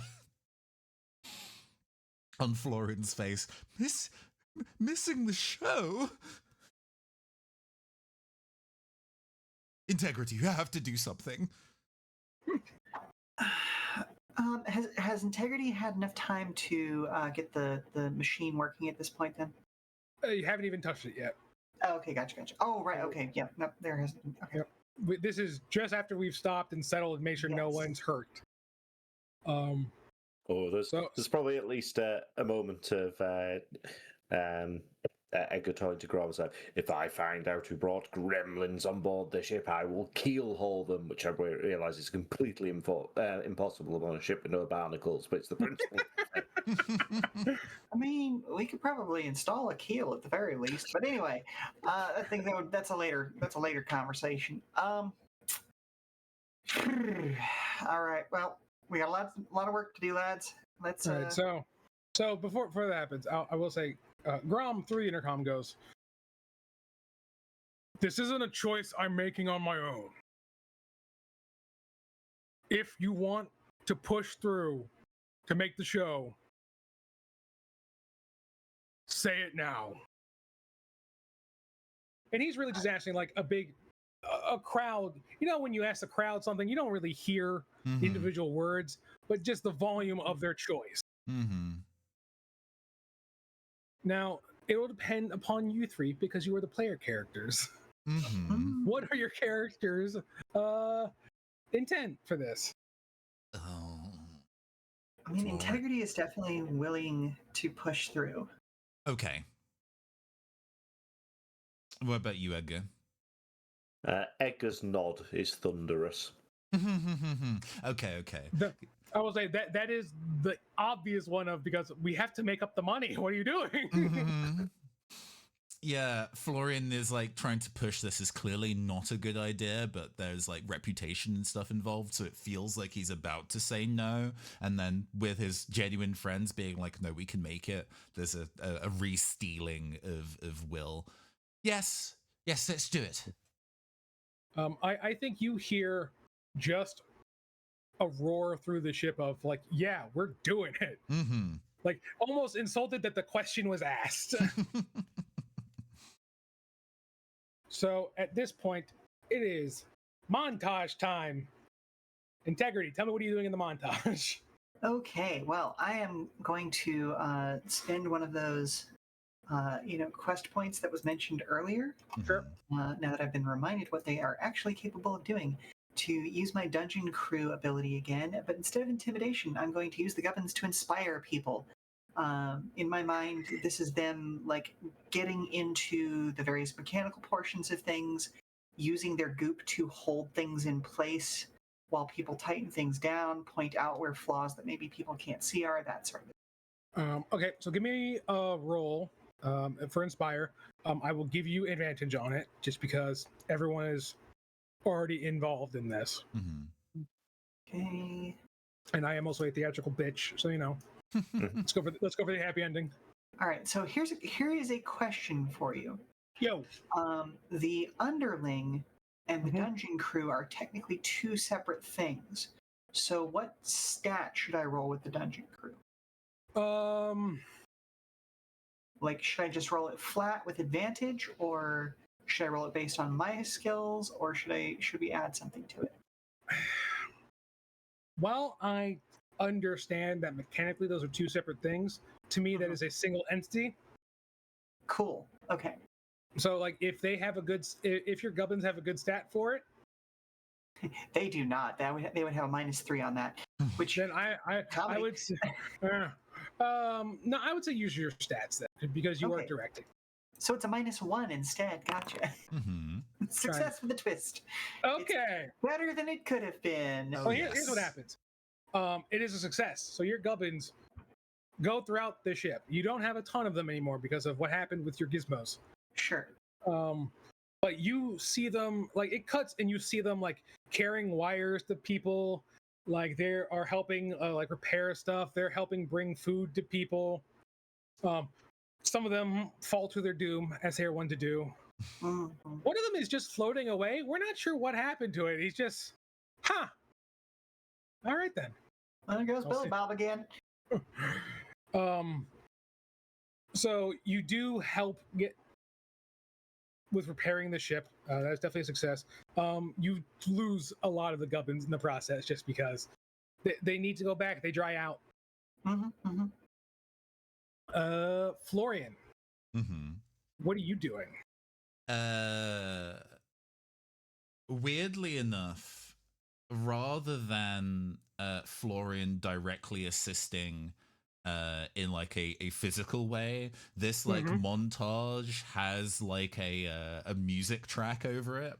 And then as it kind of proceeds, Florian is like doing a little like number over the top, like as a music bed for the stuff that's going on. I will use my ability narrator. Bards tend to sing about the action surrounding them. Inspire check once every session. Narrate a desired outcome of a single action or situation, beginning with the phrase "and then," with a +1 bonus for rhyming to make it happen. It can't be used for combat, and then obviously if it's something too broad or will immediately solve the situation, it doesn't work. But I want to have a bit, God, just freestyle rapping. Let's fucking go. Go. As like Florian says something along the lines of, yes, our crew, led by integrity, will engineer a solution. They will persevere against the fear we must feel not reaching our destination. But with sheer determination, we will put all the whatchamacallits and who's-a-doos-its and ratchets and wrenches to reach our final station, to entertain the nation. Sweating with no skin, sweating.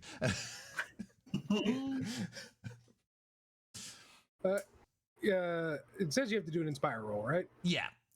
So I will Hit me. inspire check. Do I get the +1 for dope rhymes?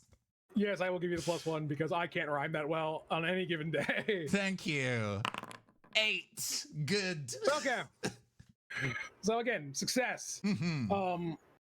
Narratively, what happens is you're part of the training montage is you have the performers there practice. Yes. They cannot help repair the ship, but they can be ready for when we get there. It hasn't been called who's going on stage yet, but everyone can be set. Even the sisters, like, they still have that mean eye for you, but they are working with you in this scenario. In a very kind of like Muppets movie circumstance, this is one of where the musical numbers kind of kicks in. 1,000%. Yeah. It feels almost like the limited number of musicals I've seen. You know, like how in Chicago, all the musical numbers are sort of in dream space and are not necessarily happening in narrative. This kind of training sequence just kind of segues in as like background pieces move out the way in a way that does not make sense for the space as it becomes a full number, and we kind of cut to like even the chef and the sous chef are like working really hard to make sure there's nourishing rations so people can keep working as this rousing number is going through. Perfect. Beautiful. Edgar, how are we helping? I think what Edgar's going to do, there'll be a cut of him doing various frantic notes and things, and then it'll just be him walking down the hallway as all the activities sort of going on around him, with people frantically fixing things and and him crouching down, being lower to the ground the most, and picking up a few shells off the floor looking at them, the mustache twitching slightly, and maybe a flashback to the three of them having a conversation with somebody earlier in the session, and a look. A shadow just passes over the emotionless face. I'm going to die, Teehee. Okay. I can just give you that. Tell me how you're helping with repair of the ship. Okay. I think from his point, it's going to be very much on an organising front, in a sort of. You've never seen rotas and planning schedules be churned out at such a fantastic rate. Okay.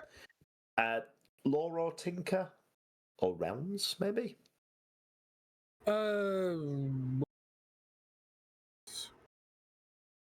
I would.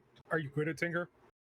I'm pretty much good at all those ones. I'm better at lore, but can tinker. So I'll give you lore, and that I Okay. will elaborate if you pass.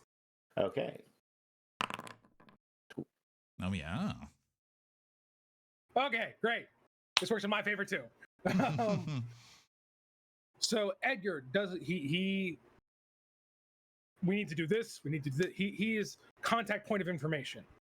Making sure no one gets in each other's way. Make sure we are putting resources where we need to put resources as people need it. I will say during the montage there are cuts to you with your sleeves rolled up, helping mechanically move stuff because you do know this ship. You're not the most well versed, but if someone tells you pull on that thing, hell yes. I will pull on this thing. I will turn this wrench. Let's go. It's this moment as this timetable is just hammered onto one of the walls, and it is a rainbow of colours, organising shifts, and everyone down to like the absolute nano minute of time. So we've got successes from the three of you, which is what I was looking for. We see everyone pitch in to get us back up and running as best they can. And then we cut to the helm, where hold on, bang, there we go. Where Krog goes and goes, okay, everyone, let's see if she'll start. And goes to ignite. Doesn't start right away, but suddenly it kind of sputters to life. Cheering And then- throughout the ship. Just ecstatic, and away they go.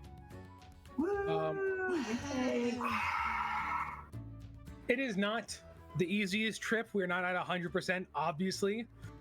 But you get there. You get to the next town across this desert. And you pull up to where the best place for the ship to land. And they lock down, open up the doors. Everyone can get out and do everything they need. I'll say that Grauhm, Edgar, you two definitely, or say you two. Grauhm is me. Grauhm and Edgar need to go meet up with their contacts here because they haven't been paid yet. Yeah, paid.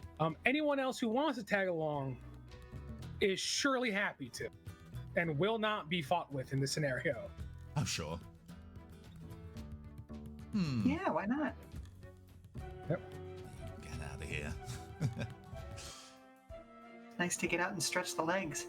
So, while this town looks just like the last town, it is in fact a different town. Don't worry about it. Of course.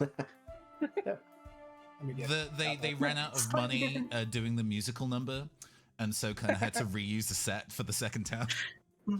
It's painted in a different color light. Actually, I can. Yeah. Go and give us the Foundry VT Tech. Nope. There we go. There. We're going with yellow now. Nice. Ah, yes. Oh yeah, obviously it's a desert town. Very good. So aside from Rom being there, of course, lo and behold, shock of shocks, Rex is there. Who could have seen this coming? Shocking. Yeah, I know, right? Truly shocking. How did he get there so quickly? Why ever would he be here if he did not expect for us to have to cancel? So Brack's clearly talking to mayor, entertainment owners, all that stuff. Look, they're not coming. I'm here. I can help. What do you say? Is it just me? Or does it smell like bitch in here? Again, there is an alarmed look at Edgar. I've been waiting for that line for.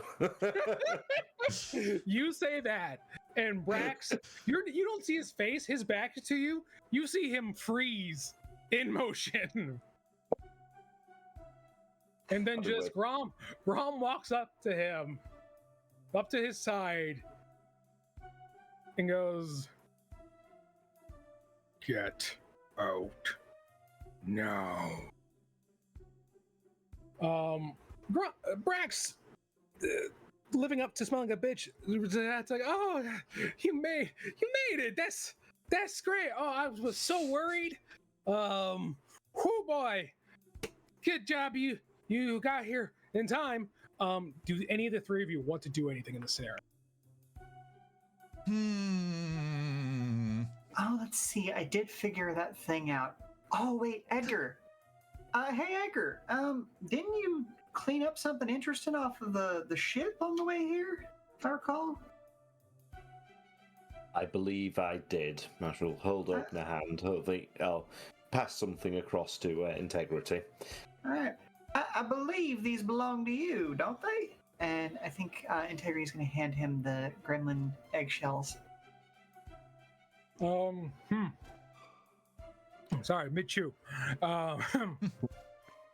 Like he starts to kind of visibly say, like, what are you talking about? I ain't never done this. I don't know what these are. Who would give me eggshells? I mean, I don't know these are eggshells. You can either combined, both of you can either do an intimidate roll or a charm roll on the people around him. I think Or we split can it your difference. we can triple tech this. Oh yes. Yeah, as Florian turning on the drama, especially since Grauhm is here, current boss, being kind of like, oh yes, indeed, he interrupted us when we were on our stroll while the performance was going on and tried to intimidate us, tried to kidnap my way to his inferior theatre troupe. And while he was doing so, he clearly going to snuck these on our person. A manipulator, a charlatan he is. So yeah, definitely you can either intimidate him, charm the crowd. We're looking for a more successes than failures in this scenario. So however you all want to play that, I would love to roll charm on my end of things. Definitely done. The other two, what do you want to do? I feel like intimidate is more true, and statistically it's the same for me either way. So that's what I'm going. Yeah, I think I agree on that one. I think there's Edgar will have some sort of intoning comments. It's like, I know entities in the darkest depths of the filing rooms. So I will also say everyone can do it with advantage. We're at the end, close to the end of the movie. This is the big hero moment. I'm giving you all I can here. Absolutely. Ooh, is that everybody? Yeah, it's everybody. I will throw another quest point at this to make it a complete success on my behalf. Okay. As will I. Finally, the dice and us agree on what's supposed to happen here. So yeah, he won't admit to it, and technically, there's no proof that he did anything. But by his actions, everyone knows he is responsible for whatever hell this ship just went through. Everyone knows that he was up to something to try and worm his way into this spot, and so just like. He loses the ability to talk and just kind of scampers away. No, if we may, as he's kind of like looking for like an exit and is like, oh, what do I do to say here? Florian is like, oh, since you were so interested in some of the magic tricks that I've been working on lately, I have been working on one with integrity that involves a deck of cards. All right, we're doing that again. All right, we're doing that again. And like upon giving you the deck of like cards, again out of hammer space, Florian pulls out like multiple like fancy parasols and umbrellas, and gives one to Edgar and to Grauhm. Being in the splash zone of this particular magic trick. You each had a complete success, so I would just give this for you. The last remaining gubbin gets this card, does his thing, and miraculously, instead of splashing all around, is able to hit Brax in the face with so many cards like it was intentional. Just wham, wham, splat, splat, splat. Oh god, oh god. It's like a split, like the Gatling gun in Splatoon. Just. I'm just thinking of like a possessed card dealer, like just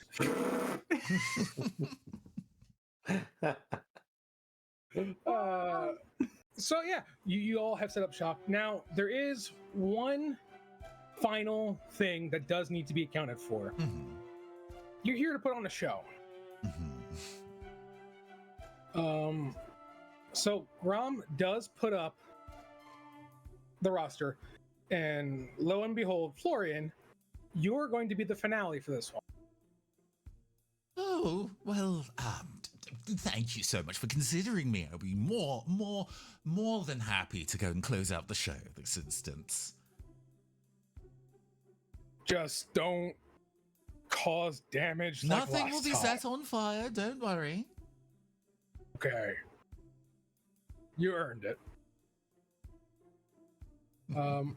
And as the evening approaches, we come to the stage front. The front of the ship cracks open up, and the stage just unfolds down. This is why it's the traveling amphitheater. We bring our stage with us. Did I not save the music I wanted for this? Maybe not. Nope.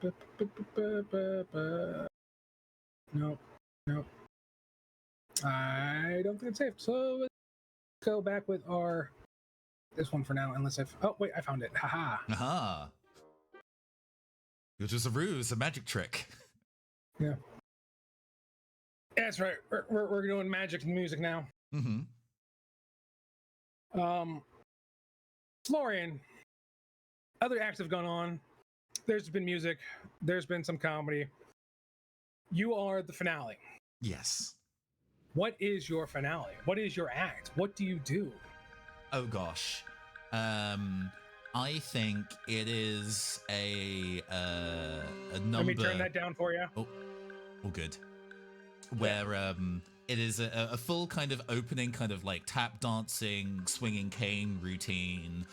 There is a flourish as the cane is flung into the air, and it turns into a violin in the air, which he then catches and starts playing. In the wings, we have Integrity and some of the other techs set up to, at one point, fling these, like, tarot cards in the air. These are the stage-designed ones, so they've all got, like, Florian's face on in various different, like, coquettish poses as he... I've noticed in my abilities in combat, I can use my musical instrument as a ranged weapon, and I really like the idea of just using sonic blasts to just kind of like slice these cards out of the air as it's kind of like flying down. At one point it transitions into a proper DreamWorks like dance number, so we see all of the cast like come on stage, even people who absolutely shouldn't be, to kind of like dance alongside. The sisters are there 100% backing you up in this moment. It is going fantastic. I am going to make a roll for it just a little bit. Absolutely, just because I have to be in this. Please. Let's see. I have proficiency in acting. How do proficiencies work? Is it just advantage on the relevant trick, on the relevant roll? That's how I would play in my mind. I'm sure there's a different rule. Sorry to Land of Eam if you all see this. I'm not gonna look it up. we're in the home stretch here. It's fine. I'd love to roll an inspire, and I'm happy to not necessarily roll advantage or whatever. I can roll it flat. Like, no, I would definitely give you advantage. Like, you've all been put through hell for this. Charm was also an option because you're trying to, sway the audience. Oh no, I'm speaking to their heart. This is a performance that will linger with them afterwards. They want to feel motivated by a performance. Then definitely give me an inspire. Do you have any more quest points left? Oh, no. I love the fact that it's not a full success. It's a beautiful production. We do the number, and it's supposed to end on like pyrotechnics, and then as those go off, one of them is angled a couple degrees back in a way that it shouldn't, and it just kind of like hits the bottom of the big sign that says Graum's Traveling Amphitheatre, and floats like, oh,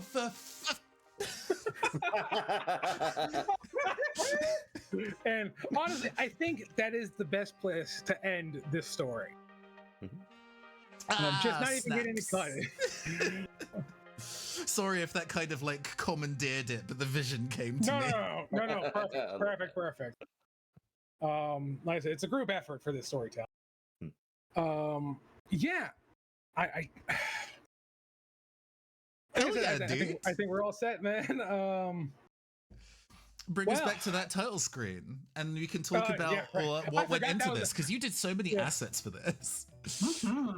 Yeah, I thank you for keeping me back on track. I forgot I'm still in control of all this. Oh, yeah. I'm so used to being a player in the scenario. So Land of Eam, as I mentioned before, it was a game that I saw through different backer stuff. Like I saw it up on BackerKit. And it's something I've played with Sheila and our friends a couple times. That's where Integrity was born from. And when you did signups for Phantom Arts Fest, I thought maybe it's time I try this out, because I'd ran it a couple times by then. As for everything, because I was running it, I took a lot of point of pride of like, all right, this is how I want it to go. So like things like the ship, the only thing I didn't really do is the town, but everything else I tried to make wholesale of like, this is where I want it. So like the ship, hold on, just so I can have that there. That is an adaptation of a Star Wars Sandcrawler. That was a prototype drawing. I guess not prototype, an early drawing. It's not how it ended up looking at the end, but I loved the way it looked like a boat to me. So I adapted that to this, and then just, all right, let's throw pieces on, let's get it to go. I specifically wanted to have at least a character in every scene. Yes. So I made sure to go through who can I put in here and see, yes. This race. We mentioned it in the in-between. My two favorites are, of course, these idiots. Yes. They're so good. Yeah, very good. I had the idea for these two very late, in fact. And I love the idea that Oda he's convinced that I can't remember names even though I wrote them all down. Florm is a chef. He's not. He's just a greasy fry cook. And that's putting it generous. Having recently finished watching the final season of The Bear this week, and I was kind of like, oh yes, chef drama, I am so ready. And then when you were like, oh, and they're also a fry cook, they only really know how to do like greasy spoon style meals, and I'm like, even more accurate, perfect, good, no notes. But yeah, and so I made a point of going through everything, and just I worked from the Land of Eam book about like how a character is presented there to how I drew them here. So even all of your characters are inspired by what they did, and then I put my own twist on everything. Yeah, and it looks so good because I assumed, not to assume that you weren't going to put the work in, obviously, but when you were like, oh, yeah, you're good doing custom portraits for everybody, I'm like, that's so fucking kind of you. That's so much effort. Like, the part of the process of doing Phantom Arts Fest is me acting as producer to kind of source the bits and pieces that people need. And I'm pretty used to being able to, like, either find portraits that already exist, or in some instances do my vague attempt to go and do character portraits myself. And then I was like, oh, and you're doing the character portraits of this? That's so sick. It's gonna look so good. And then when you, like, introduced like the first like additional artwork of an NPC, I was like, yo, really? Hell yeah. Amazing. So yeah, these have looked all so great. They are so cool. Oh, thank you. Yeah. Yeah, it's funny. The only one who doesn't look like his book counterpart is Root the Cortal, who you didn't get to meet, unfortunately. Really. This guy. Saw him, but we didn't get to interact really. Yeah, you didn't really get to have interaction with him. He doesn't look like a Cortal, and he looks like a Ninja Turtle. I admit that. I couldn't help it. I was born in the 80s, raised in the 90s. He was looking like a turtle. I'm sorry. I did try to give him some. One of the things I like about the character designs in this game is they all had that thing of like they could be a Muppet. Yes. And so I tried to do that, especially like with the eyes and everything. I will say your guys' character portrait, I did have a ball with.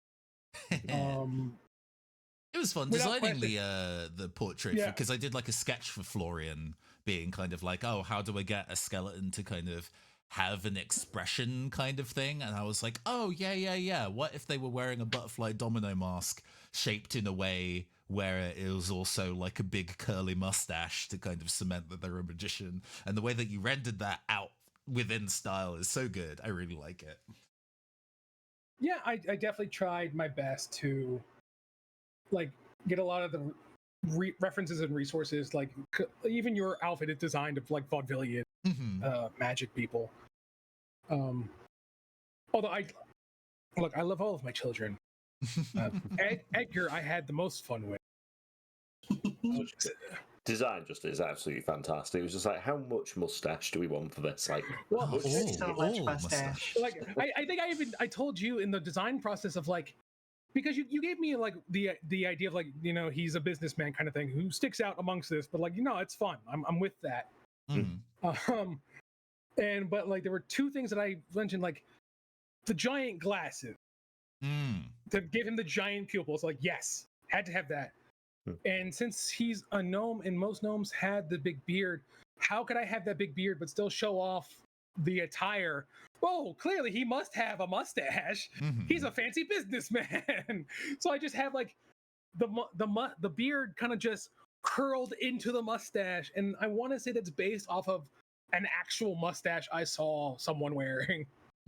There's those like competitions for people who have the fanciest like facial hair, where it's all twisted into a bunch of different, and it feels very that.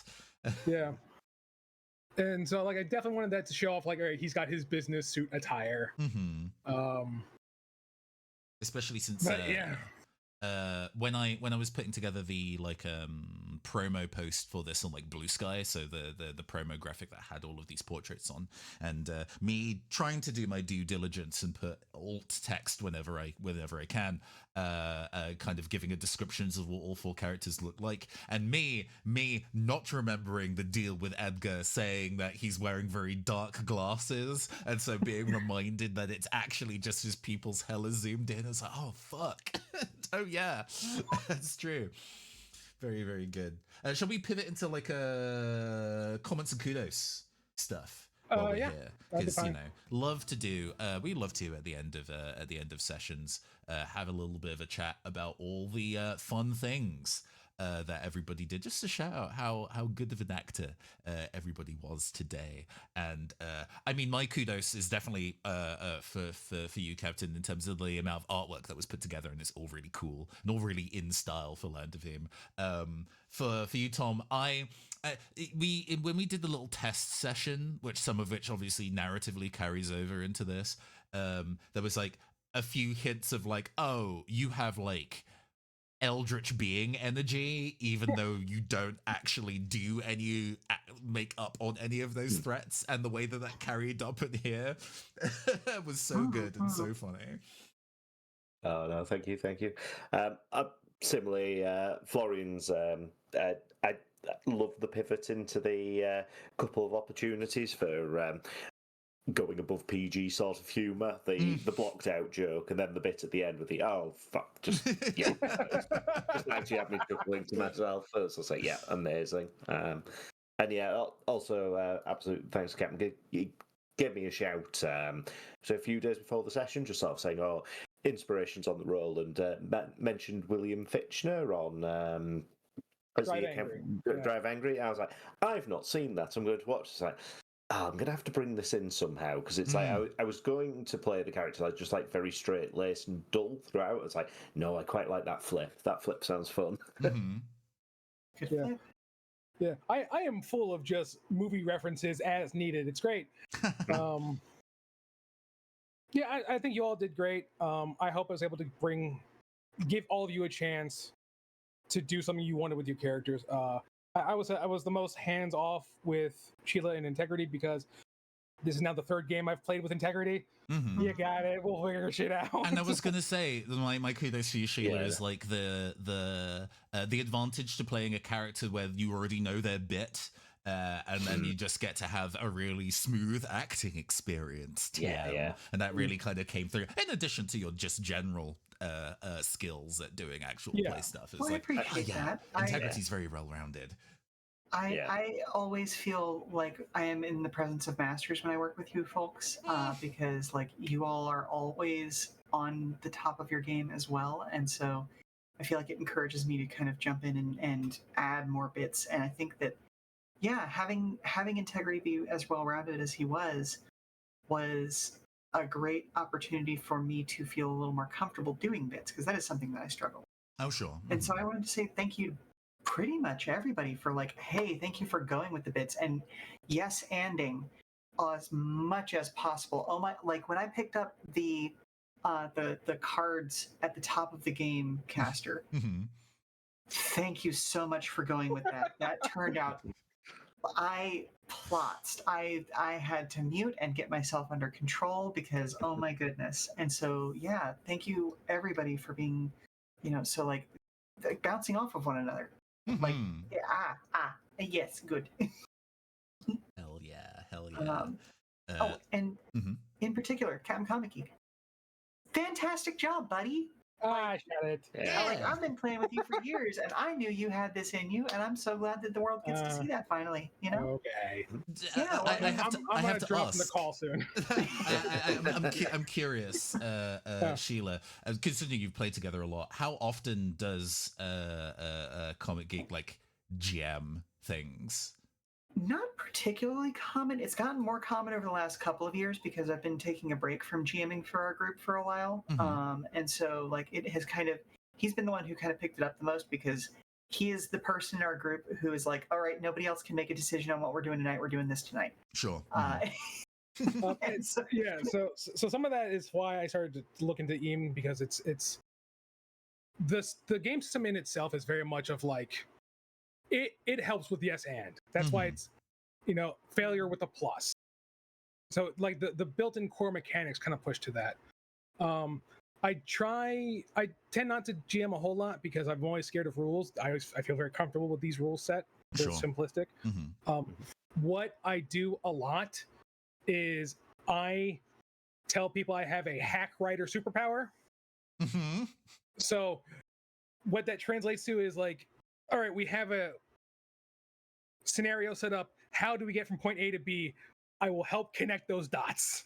That's what I'm here for. Yeah, and that was very idea, smooth. let's go. That was very smooth today, actually. I think in terms of because you were kind of keeping in mind being like, oh, because we talked the producer chat. I talked a little bit prior, being kind of like, oh, it's super useful for me to know timing, or like roughly what kind of things we'd like to hit, so then we can just subconsciously know when we hit our midpoint because sometimes that can be really useful for timings.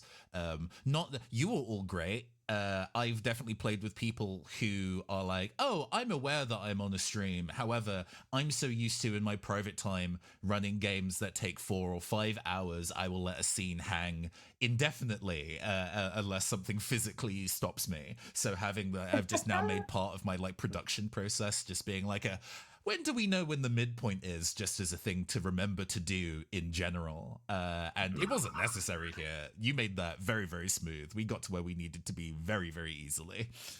Mhm. GM, more stuff is what I'm saying. Do it, cowards. You've all been very subtle about that. Great. Bullying you, holding you upside down and shaking you. And I'll say this for anyone who... The reason I'm okay at this is because I have absorbed so much TV and movies in my lifetime. Mm-hmm. That's how I go with stuff. So if you know stories, you can do this. It's just a matter of finding something that works with you. Like, and like, there is technically a whole combat system to Land of Eam. I did not feel it necessary, especially for this one shot. Oh, for sure. So I've ignored that, and because that thematic is what really got me going. Mm-hmm. Yeah, I weirdly enough, I play so many vibesy games recently in games I've been trying to hit a government mandated combat scene per session because I need the practice. But I genuinely been running Swords of the Serpentine, which has such an interesting combat system. We've not been hitting it because everybody's like, we could just talk our way out of this, right? And I'm like, yes, but I need to practice. But so more than happy to have a combat-free scenario in this. I will say, to the credit of this game, because I will gladly talk up this game, talking your way out of a combat is part of the combat of this game. Everything it's a multi-phase thing of like, your first thing is parlay. You can try to bullshit your way out of anything. It might not work, but you can try. Well, not with these rolls. It wasn't going to work. Oh my goodness, right? The first half was just, no, come on, roll. It's not roll 20 in this case. Come on, Foundry, behave. I'm due. Gimme. I mean, to its credit, I feel like it was giving you the, all right, we're going to use this for later. Just, we're going to have, this is the fault, we'll come back for later. Don't worry about it. Yes, for sure. It was definitely the dice tell a story too. Like, motherfuckers. Oh, it was so, like, for a slapstick game, failing rolls is always great. Because it can't go right. It needs to be a spaghetti moment. Absolutely. Whew. Oh goodness! Right. Well, it feels that we've comedied ourselves out, and we are all due a very, very good rest.